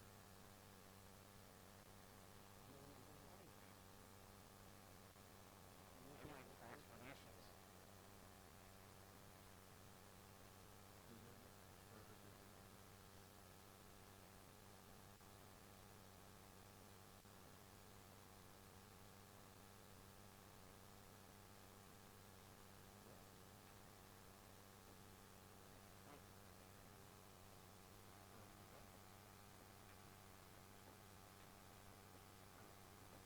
Sorry, my mic was turned off. I'm sorry.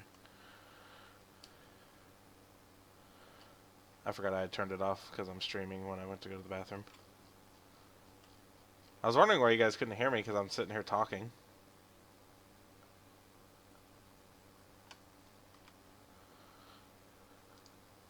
I can get that with the Warcraft.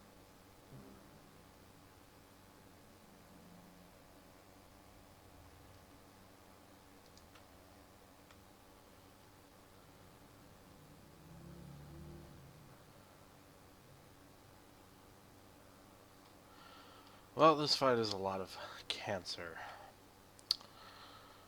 It's not too terrible though.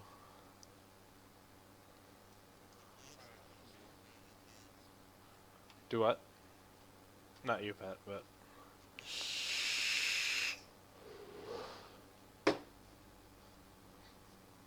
So anything I miss, Alex, do you want to cover it? Okay. So basically, healers during spider form, the tanks I believe are going to be getting just a web of pain, so they're going to be sharing damage between each other. And basically it's just going to suck, because if they get cleaved, each tank's going to take a lot of damage. For DPS, there's going to be necrotic venom that comes out. So you want to make sure that you're not standing in raid, because you're going to spawn venomous pools. So yeah, we definitely don't want that. She's going to have an ability called Feeding Time, where she goes up into the web and then drops down. You'll see a big, giant, green, swirly fucking fuck you circle on the ground, basically. She's going to jump down into that and do Vile Ambush. Basically, it's going to inflict 4.5 million damage, knocking back all targets. The damage decreases the further the targets are away from the point of impact.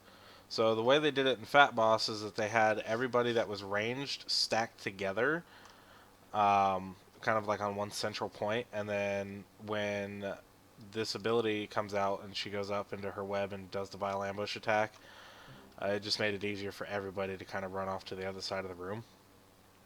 And then there's also going to be Necrotic Venom. It's going to hurl necrotic poison at random enemies that inflict almost 200k damage every 1 second, and it places a debuff on the target that inflicts 66,000 nature damage to nearby allies each tick. If you have this, you just need to make sure that you are not standing in raid, because you will be dropping venomous pools behind you, and you'll be doing AoE damage to everybody that's going to be near you. So if you get necrotic venom, just make sure you're way the hell out of the raid, but don't get too far out to where healers can't reach you. In the rock form, there is, well, let's keep going on the spider form first.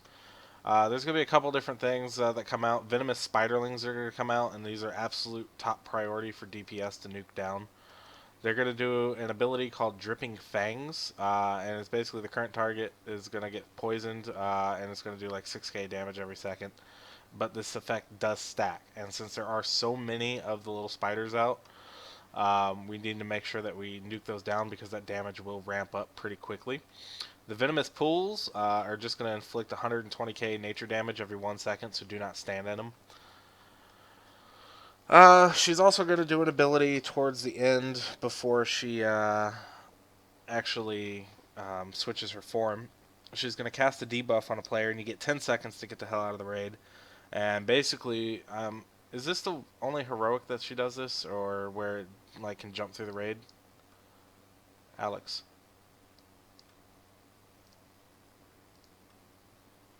The rock form. Well, no, it's on the video. It showed that she did that.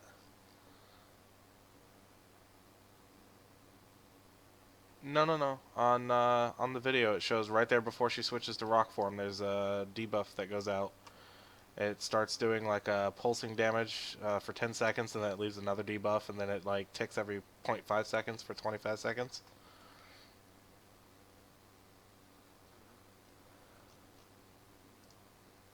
Yeah.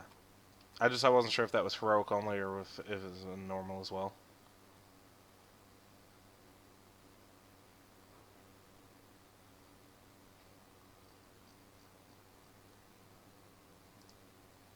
No, this is before she goes into rock form.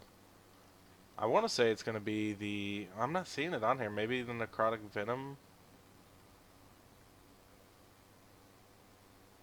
I want to say it's going to be necrotic venom that does it.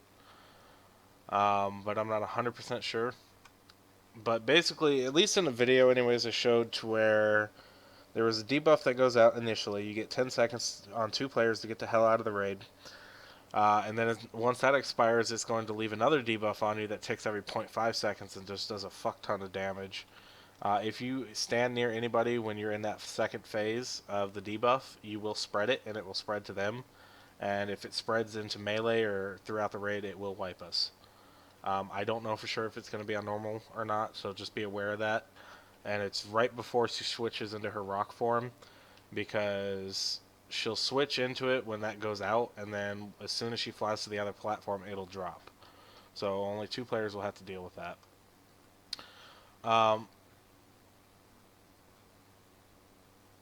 Yes, she is. Rock form is just a secondary form that she goes into, and she'll fly to a random platform. But yeah, she is absolutely attackable. When she's in rock form, she's going to be doing a couple different abilities. One of them is called Gathering Clouds. She'll fling quills at the targets, doing 320k physical damage every second, and pushes everyone back. So this is going to be a raid-wide AoE. It's going to hurt. But this is where it would be really beneficial for the tanks to make sure that we are stacked against the wall and not into egg sacs. But you can run against... Yeah, you can run against Gathering Clouds, but... it's a lot easier from the video anyways, where it looks like they were possibly on the other side of the platform there on those walls, that you can just kind of stay pushed up against the wall and keep healing and DPSing. Shimmering feathers will fall from Ellereth's rings, granting the bearer increased jump height and the ability to leap onto spiderlings, instantly killing them. So this is going to be when she flies in her rock form to the other platform. This is definitely priority for healers and tanks first. I believe there's 8 feathers that come out, so obviously we're not going to use all of them. If there's any left over, you guys can grab them if you're still on the platform. What this will allow you to do is jump really high. You're going to kind of have a wonky vehicle mechanic where you can control where you're going as you kind of slow fall. So you can change direction and things like that, and it will stay with you on the other platform.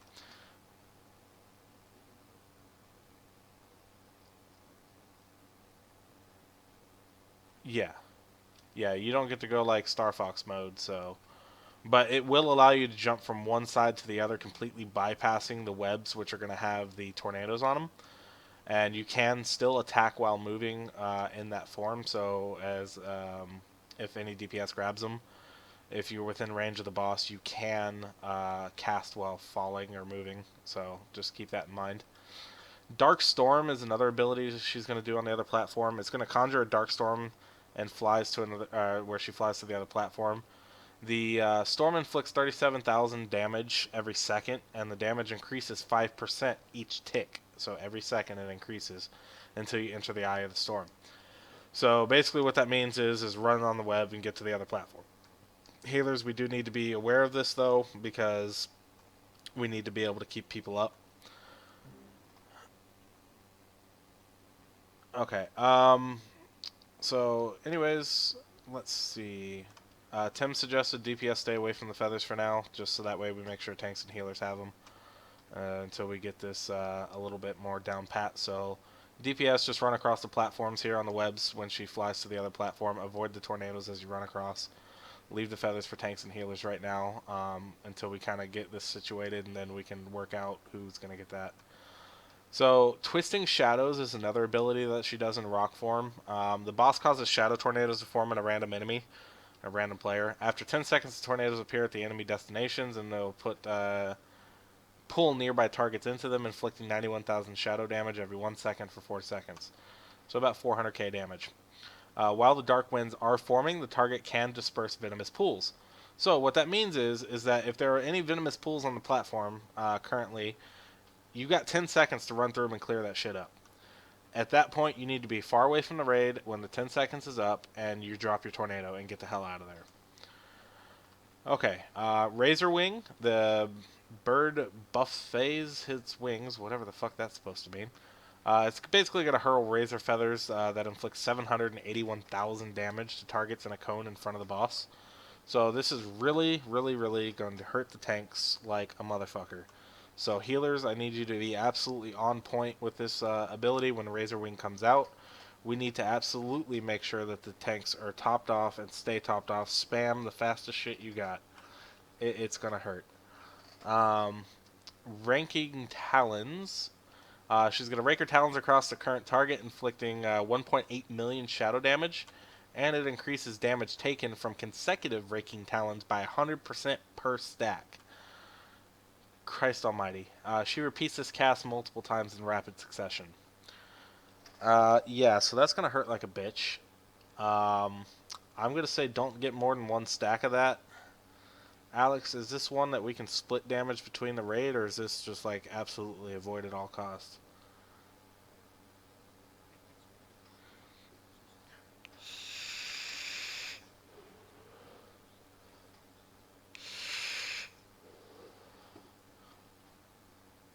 Okay. Yeah, it is a tank mechanic, so... Okay, I didn't see the tank alert on there. So, tanks, yeah, Razor Wing's not going to hit as hard as this one, so save the shit for the Razor, or the Raking Talons. Let's see. If you get blown into egg sacs, you're going to spawn what they call skittering spiderlings. They are not as important as the venomous spiderlings, but they will attack in numbers, so just AoE them down. They are kind of annoying. On the second duet,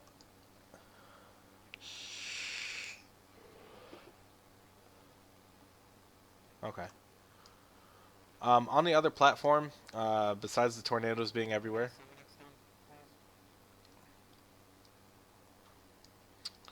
on the other platform, there's going to be the tornadoes, which, if you get caught in a tornado, it will throw you up in the air and keep you suspended, and then it'll throw you out in any random direction. So if you get caught in a tornado on the web bridge there, I can almost guarantee RNG God is not going to be on your side, and you will get blown off the edge and die. Same thing when she's in rock form over on the other platform. The tornadoes do come out with that debuff I told you about, where you get 10 seconds to run the hell out of the raid and clear up any venomous pools and then drop your tornado. If you get hit by that, again, it can very well throw you out. Getting thrown off the edge is a little bit less likely, depending on where our 2 DPS drop their tornadoes, just because there's more ground there. But still, avoid tornadoes at all costs. So this fight's really not that difficult. There's just a lot of different little things going on. It's kind of like fighting 2 bosses in one. But so basically, just to recap high level, she's going to be in this form right here. We're going to attack her. She's going to go up into the web, and she's going to slam down on the ground. We need to make sure everybody moves the hell out of the way, because the farther away we are, the less damage we take. The venomous spiderlings are going to form. Make sure that those get DPS down as quickly as possible. Do not stand in any pools that are on the ground. She's going to do a debuff on random targets that are going to drop pools and do ticking damage, so just make sure you get out of the raid. Then she's going to go into her rock form and then eventually fly to the other platform. And then that's just when the feathers are going to get picked up by tanks and healers, so we can jump across easier. You guys avoid the tornadoes on the bridge, get to the other side, and then just DPS are over there. There's going to be the tornado ability over there where players get debuffs. Clear that up, drop your tornadoes off to the side. And tanks, you guys have to deal with the talons. And then healers, we just really have to deal with AoE damage from the raid pretty heavily. Oh, and with the tanks too, the linked webs, make sure that we keep them topped off. Alex, do you have anything to add or clear up on that one? Because this fight's kind of a clusterfuck as far as trying to explain it.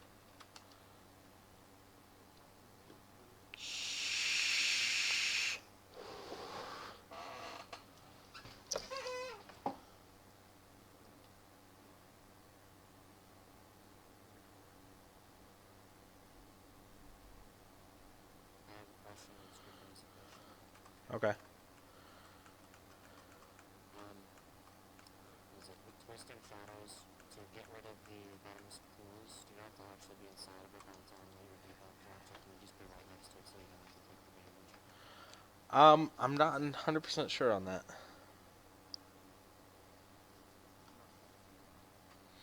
No. He's talking about when you get the 10 seconds to clear the pools up, and then you have to spawn the tornadoes. I'm going to assume that you have to run through them, but I'm not 100% sure because I don't think they really explained that on the video. They just said that the players got the debuff and they just had them run out. But I don't even know if there's going to be that many venomous pools on the other side. I think it may be more for when we're on this side here.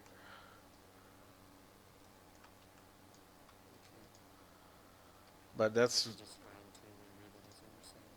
It sounds like that's what they're expecting. It sounds to me like they want you to run through it to clear it up. But I'm not 100% sure because it wasn't explained in the video and we've never done this fight yet, so it's going to kind of be like a trial and error.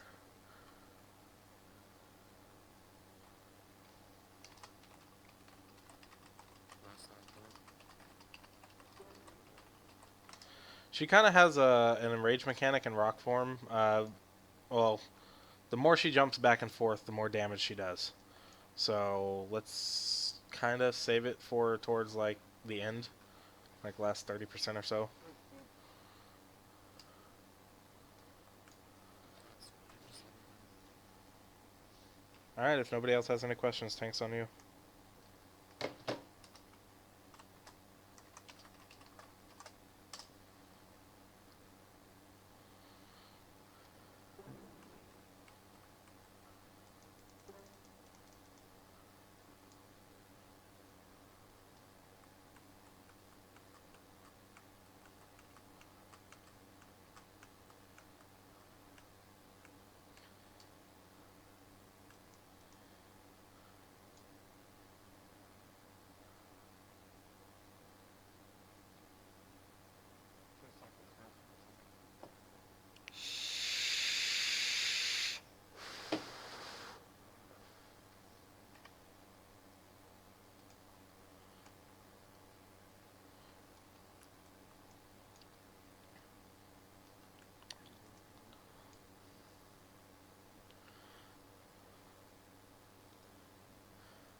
Pre-pot now.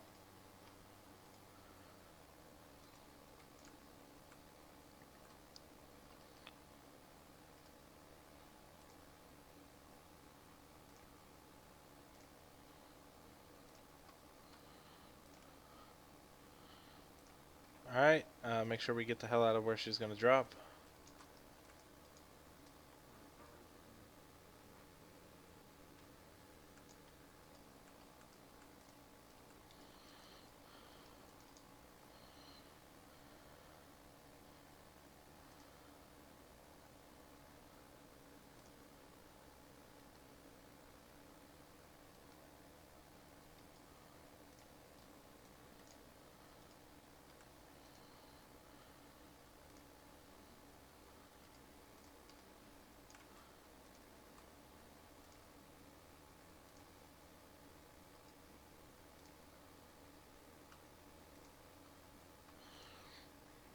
Yeah, that's the one that does the ticking damage, guys.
Yes.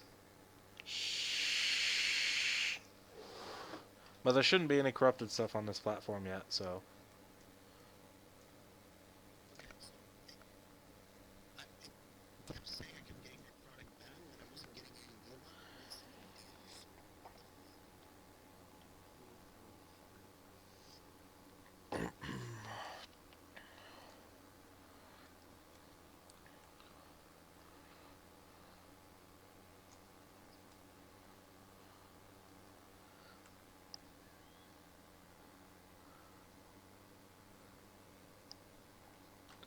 Yeah, that's the one that if you hit anybody in the raid, it spreads and goes through.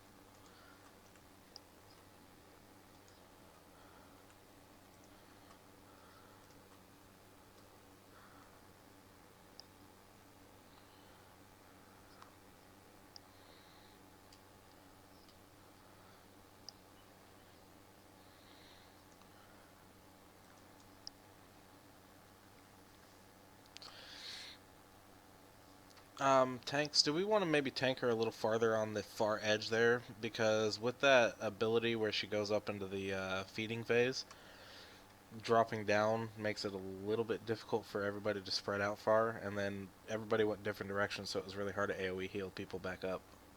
I don't know if that'll technically help or not, but like kind of start from one side of the room and work our way to the others. That way the pools of green goo and shit too kind of follow with us instead of just getting everywhere like it did.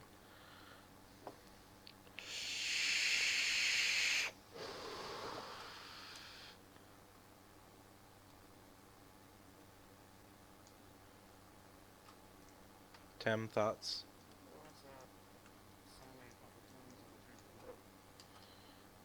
I've been trying to leave.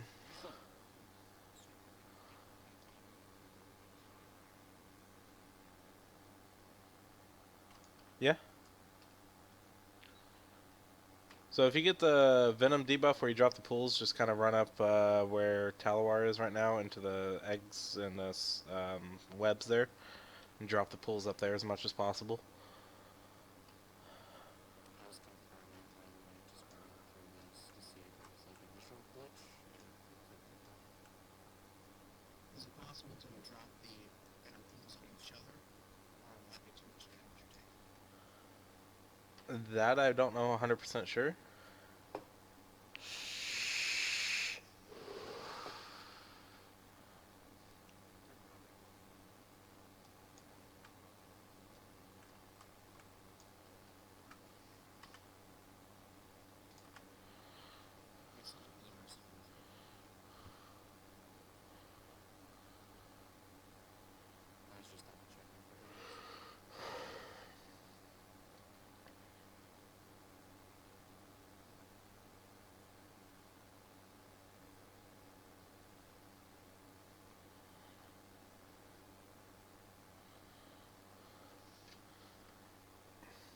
how do we want to handle?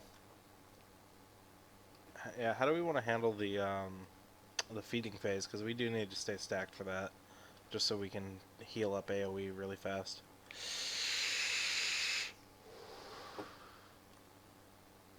Do we just want to call a side to run to, or?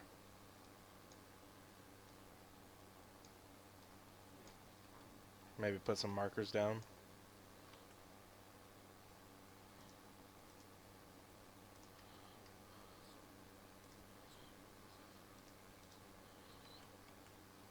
No, that's fine.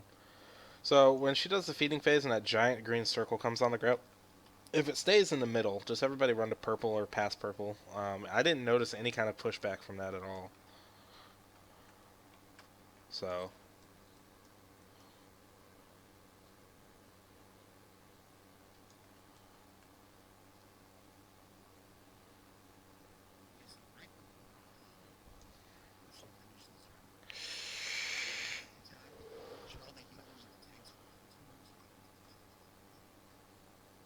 yes. Hopefully, this time around, we're not going to have that ratio of reference already. Yeah, and one thing you have to be Also,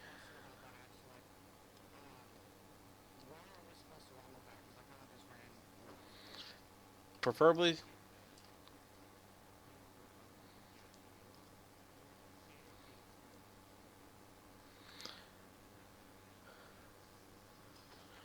the only thing that with running up the ledge though is that you drop them as it ticks, so you're gonna have to run back through it to get back down.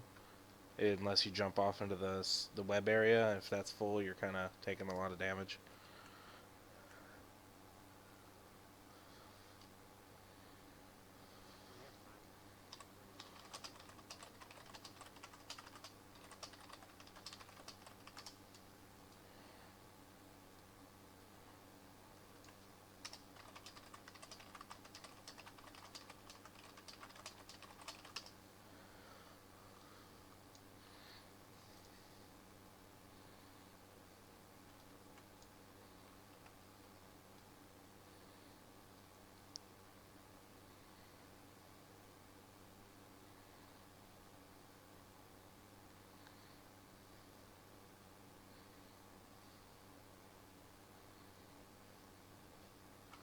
Okay, tank's on you.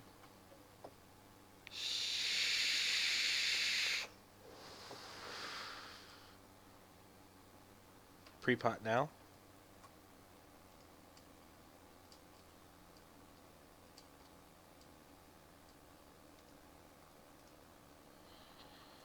Necrotic Venom coming out now. Just run it. Not through the raid. Alright, everybody just run over towards blue-purple.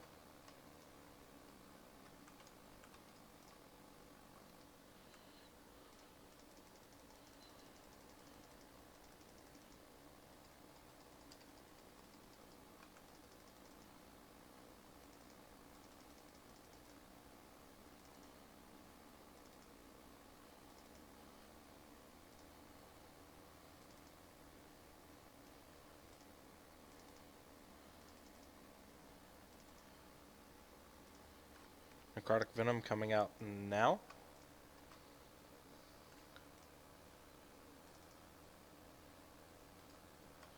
Feeding time coming in too. Everybody get ready to run over towards blue and purple.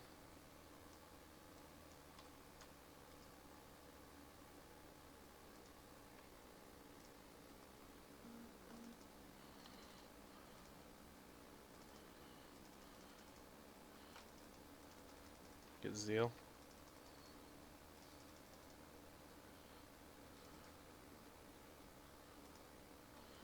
Yeah, it's the web. Stay within 20 yards.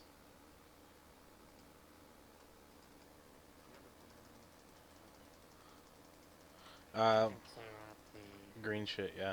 Get ready for Gathering Clouds.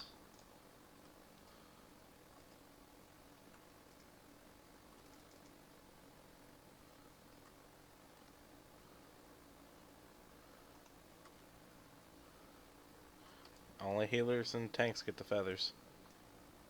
One spawned on me, I apologize.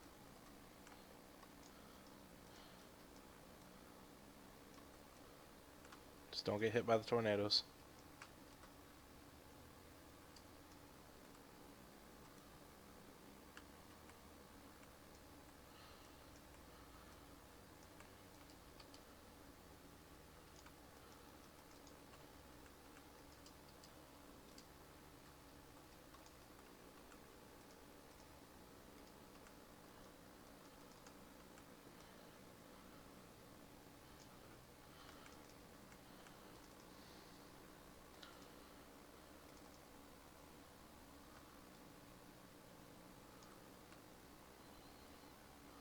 As a melee, it is kind of hard to not stand in those feathers because really, when I came back in to re-engage the boss, the feathers dropped and it wasn't hitting. Yeah, after she does that for... Wins.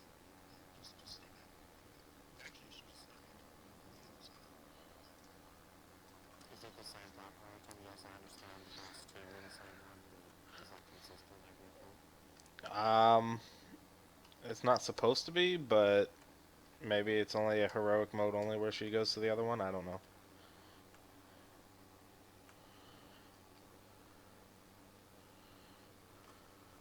Okay, well, so missed it.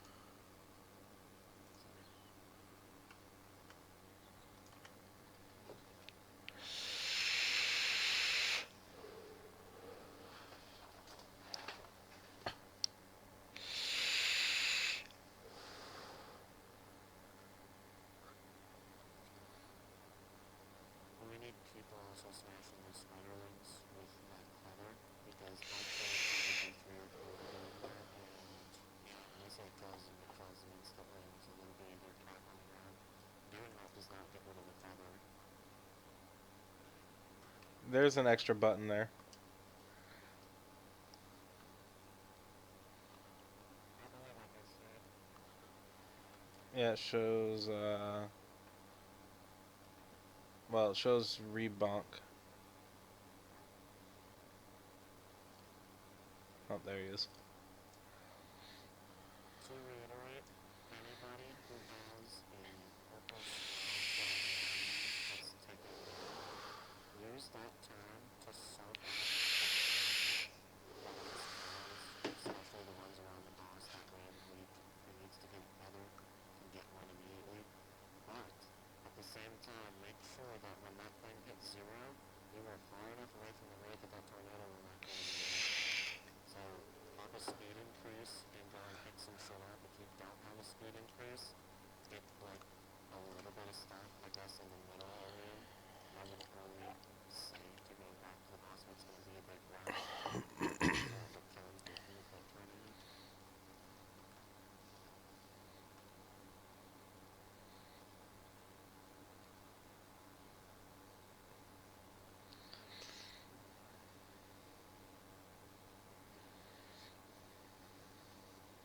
Okay.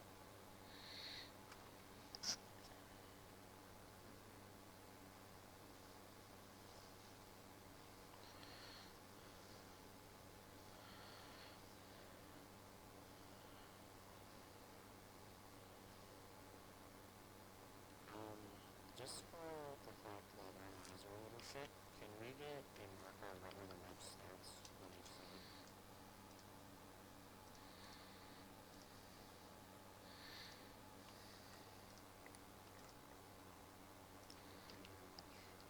And I can confirm, me and Stricken, I believe, both did this. When the tornado was blocking the web over here by Condom, if you run over here where I'm standing right now, you can jump down onto this web that's down below and land on it and be able to run back up. And you'll completely bypass the tornado. That is great. Because I didn't get a feather last time and that tornado was just running right here on Condom and would not let anybody pass. The color of the night wins. Nope. It did its job. I haven't tried it.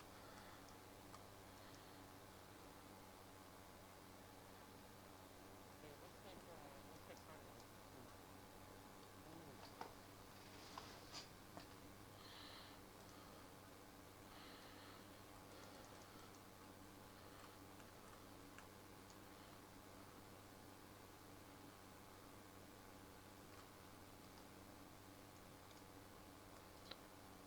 Pre-pot now.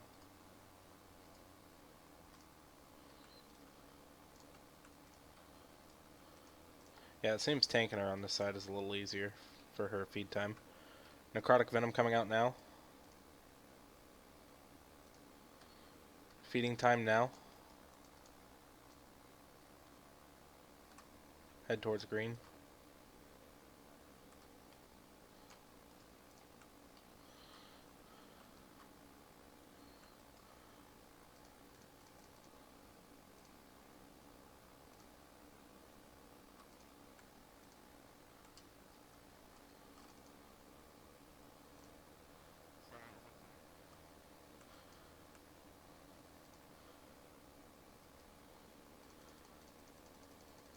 Big heals on the tanks, please.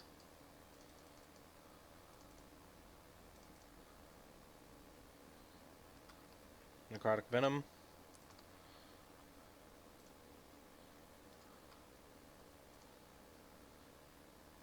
Oh shit, some of the eggs respawned. Nuke 'em. Run towards green.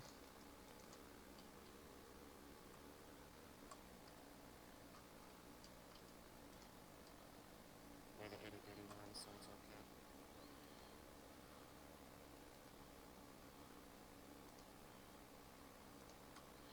Alright, she's gonna go in a rock form here.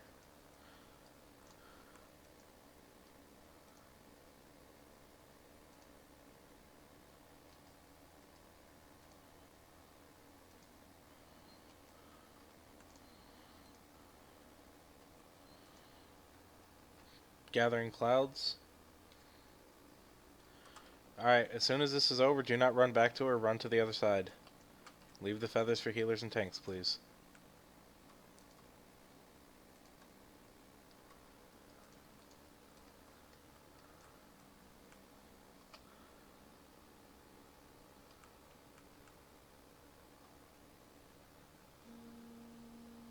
Need to smash this one before we start wings.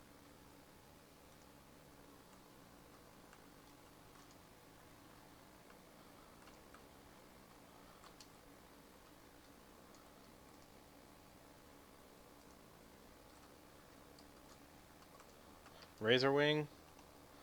Divine Hemming.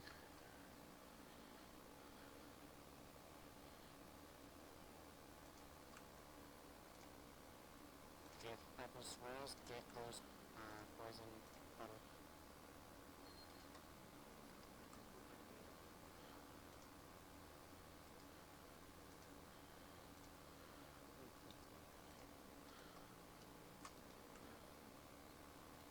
Yeah, let's just keep going.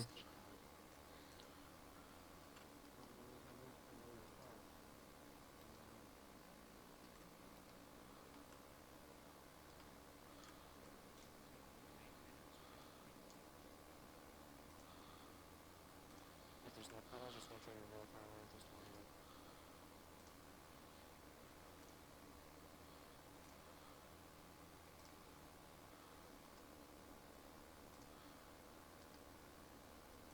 Okay, this is not that bad.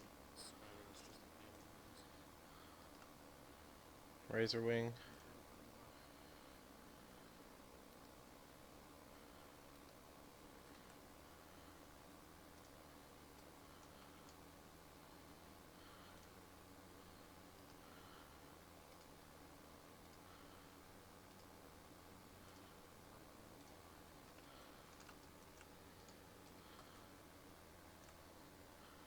Okay, now honestly, if we could just survive to this phase again, and we lost, we'd probably have killed this boss.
Gathering clouds.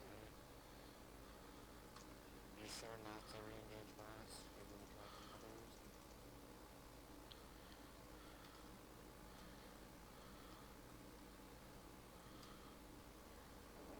I'm not taking this. Oh shit.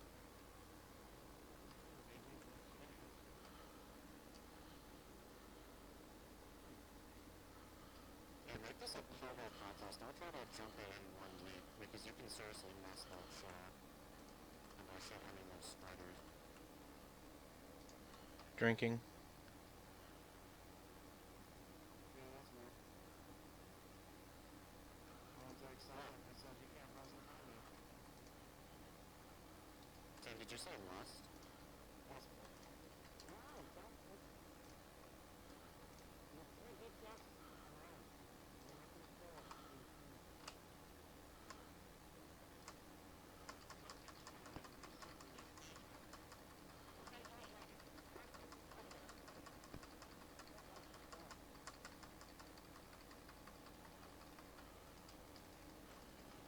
Just focus. Stop tapping things.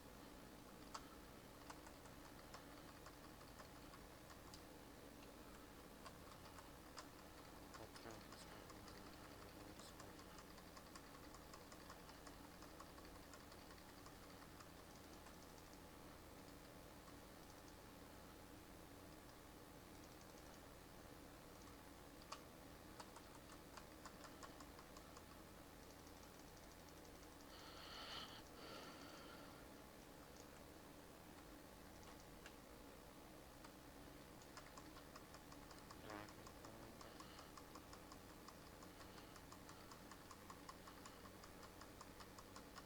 Follow mechanics.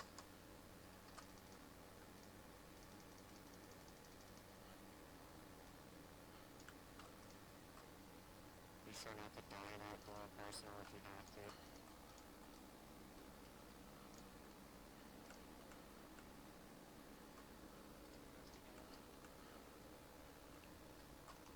Divine hemming again.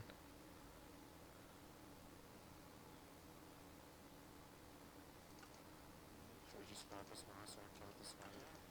Focus the boss. Focus boss then. Done. Yeah, see, that was fine, RJ. No need to forgive me. Sam, thank you for that call out. I was literally like finger on the trigger, therefore doing things for the previous 2 minutes. I didn't know what the fuck I was doing. I will apologize for not following suit. If I had an equipment, I could kill them. That's why I would go first. But that is it. You can come on. You can come on. Yeah, I hit my drum like the second you guys said go for it. Oh, that's so sexy. Were you about the ghetto lust score? Yes, I was. I hope you didn't. I hope I actually got my global lust. I don't know what I got off.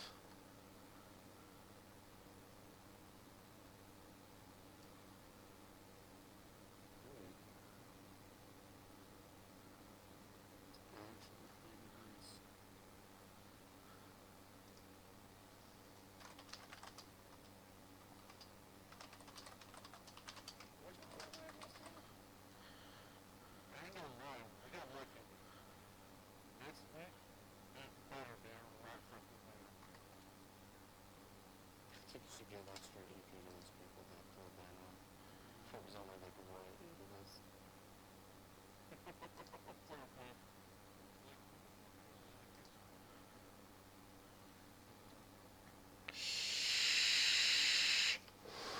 I'd prefer that trinket over the waist, just saying.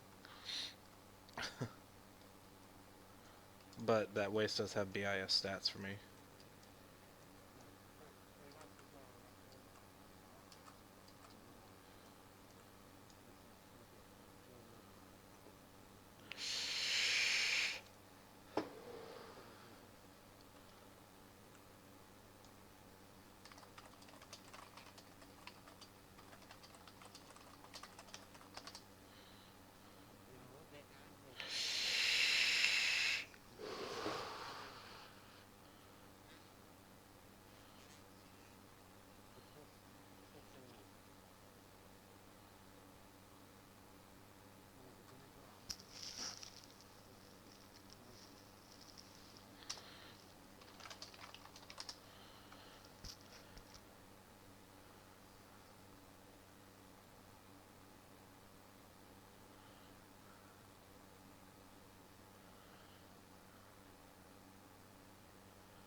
suicide by just like trash on them, so. Suicides, man. I don't know how the hell anybody got that guy. That was so far away. Oh, my goodness.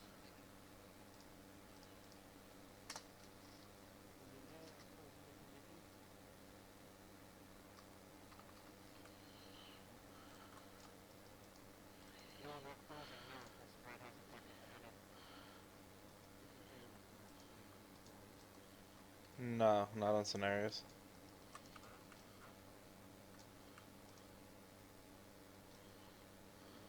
Yeah, I teleported right past him. Brad's being attacked. What's closing it anyway? So, well.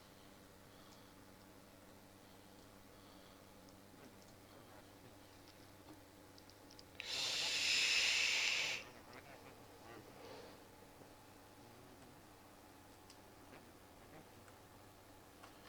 Um, No. uh, Because uh, it crashed, it actually rested. So I apologize for that. I will activate myself again. And, confirm that it's all good. Sweet.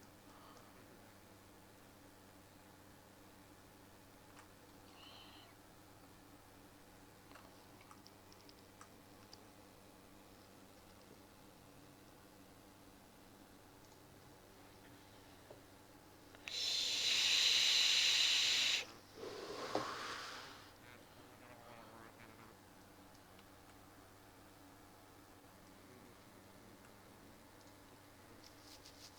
please, for the love of God, That's why I need to watch these fights.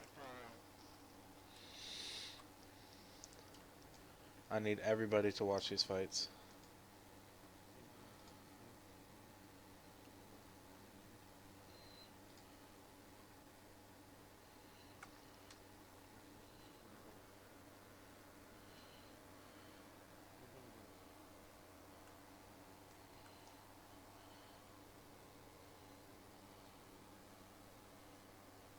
Okay, this place is fucking trippy.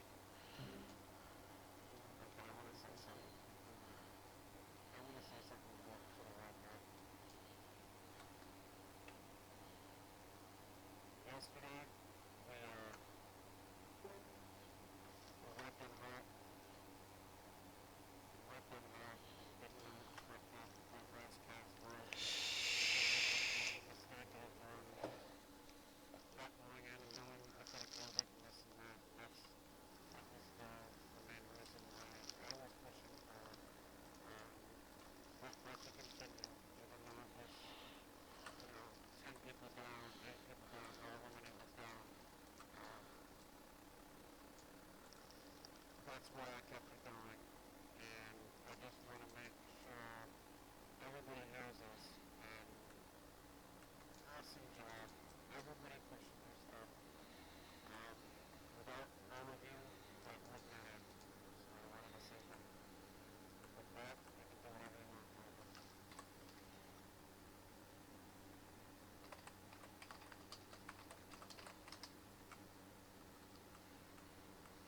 God damn it, I gotta get children.